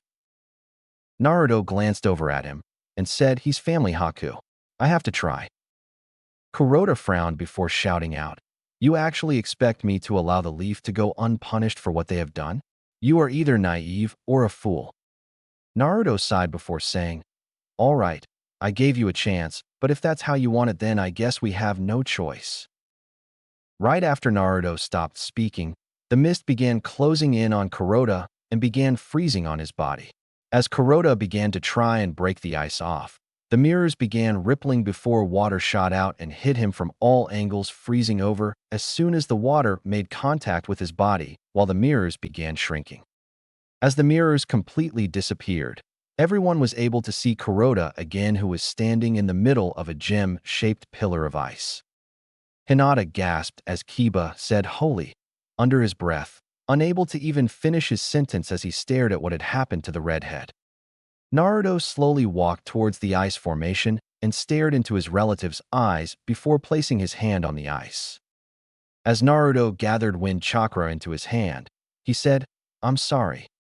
The ice and figure in it was instantly turned into powder as Naruto's wind-natured chakra tore through it, leaving no evidence that a human had ever been in that spot. Not even Kuroda's sword or headband survived. Hinata gasped again before all three Genin turned their heads from the sight of the powder falling to the ground with their eyes closed. Kurenai turned her eyes away as Naruto closed his own in sadness. Haku stepped over to the blonde and put his hand on his partner's shoulder and asked, are you going to be all right? Naruto nodded before saying, let's head back to the village. Haku nodded, and the two jumped into the trees with Team 8 following. That night, the Leaf Shinobi were sitting around a fire as Team 8 and Haku were eating their dinner, while Naruto was staring into the fire with his plate of food remaining untouched. As Hinata glanced over at the blonde, Haku gave her a light nudge. When Hinata turned to the ice user, he gestured over to Naruto and said, why don't we go talk to him, Hinata-san? But I don't know what to say, Hinata said. Haku gave a gentle smile and said, so don't say anything. Just show that you're there for him. Before Hinata could say anything to that, Haku stood up and began walking around the fire. Hinata quickly stood up and followed as Haku sat down on one side, and Hinata took Naruto's other side with a small blush. Kurenai gave a small smile while Kiba frowned. He was about to stand as well when Shino put his hand onto his shoulder. Kiba shot him a look, but Shino simply shook his head, causing the canine-like boy to simply humph and go back to his meal. Are you alright, Naruto-san? Haku asked as he settled himself. Naruto took in a deep breath before exhaling in a sigh and said, tell me, Haku, were you alright after you killed your father when he killed your mother and then tried to do the same to you after he discovered your bloodline? Hinata's and the rest of Team 8's eyes widened when they heard this while Haku was silent for a moment. Not at first, Haku admitted before continuing, but eventually the pain lessened with time. And when I met Zabuza-sama, it lessened to the point that I could put it behind me. You are lucky, Naruto-san. You already have others who care for you that can help you through this. Yeah, Naruto said as he continued to study the flickering flames of the fire. I just wish he didn't have to die like that. I've lived my entire life without my family. And then the hour that I finally met someone that I shared a blood relation with, I had to kill him for the sake of the village. The world of the shinobi can be a cruel place. But if you have your friends around you, you can survive it. Haku said. Naruto nodded and said, yeah, thanks Haku. You too, Hinata, for being here. Haku smiled while Hinata simply nodded. Scene change, Hokage's office. Kurenai, Naruto, and Haku were standing in front of the Hokage as the two jounin finished giving their reports. After they were finished, Sarutobi leaned forward and said, so there was an Uzumaki survivor in the area. I must admit I had thought your mother was the only survivor, Naruto. It is unfortunate that this Kuroda figure felt the way he did about the leaf. We could have used his skills as well as his help in rebuilding your clan. How are you handling it? Naruto looked down for a moment before saying, as well as can be expected, sir. Having Haku around helped. Sarutobi nodded and said, that's good to hear. Very well, if there's nothing else, then you're dismissed. Naruto and Haku nodded, but as they were turning to leave the office, Kurenai said, actually, sir, there is something I need to ask you. When Naruto and Kuroda were talking, he said he knew who Naruto's parents were. He gave the name of Naruto's father, and I was wondering if you could confirm it. Naruto and Sarutobi frowned as Sarutobi looked at Naruto, silently asking, and Naruto nodded his head, causing Sarutobi to sigh and begin massaging his forehead. Looking back to Kurenai, he nodded and said, I'm afraid he was telling the truth. Kurenai's eyes widened and she looked over to Naruto and said, then that means that Naruto is Dash. Kurenai, Sarutobi said in a sharp tone, stopping the junior jounin short as Sarutobi continued, the information about Naruto's full heritage is classified at the highest level. Haku stepped forward and said, I'm sorry, sir, but why would information about who Naruto's father was be classified so heavily? Because Naruto's father made a lot of enemies before he died, more so than his mother and anyone else who fought in the last were combined. If they were to receive word that he had a child that was alive, then they would stop at nothing to see Naruto dead. It could even start the Fourth Shinobi War. Haku's eyes widened as she glanced at Naruto, who shrugged and said, you've seen how effective my bloodline is against multiple opponents. My dad took full advantage of that as soon as he figured out a way to get over the tunnel vision that occurs when we use it. Although we don't think the stone or cloud would try anything if they did find out about me due to the fear of what I could do on the battlefield, we still don't want to take that chance. Sarutobi nodded before turning to Kurenai again and said, have your Genin made the connection? Kurenai shook her head and said, not that I'm aware of. Should I go ahead and tell them? Sarutobi shook his head and said, no, there is no need for that. I will inform their parents to make sure they don't talk about it openly. Fortunately, Hayashi was one of his teammates, so he has always known, and Sum has known that they were at least related since their scents were so similar. I am sure that Shibi is aware of Naruto's heritage as well. They should be able to run damage control if their children come to them about this. I don't think I have to tell you how important it is that this information does not get out. Kurenai nodded and Sarutobi dismissed them. As Haku and Naruto exited the office, Haku turned to the blonde and said, "You are certainly full of surprises, Naruto-san." Naruto smirked and said, "Haku, you have no idea." And cut. Man, that has to be my longest chapter yet. I'm going to be working on sensors next, and then clones, but after that are the Chunin exams.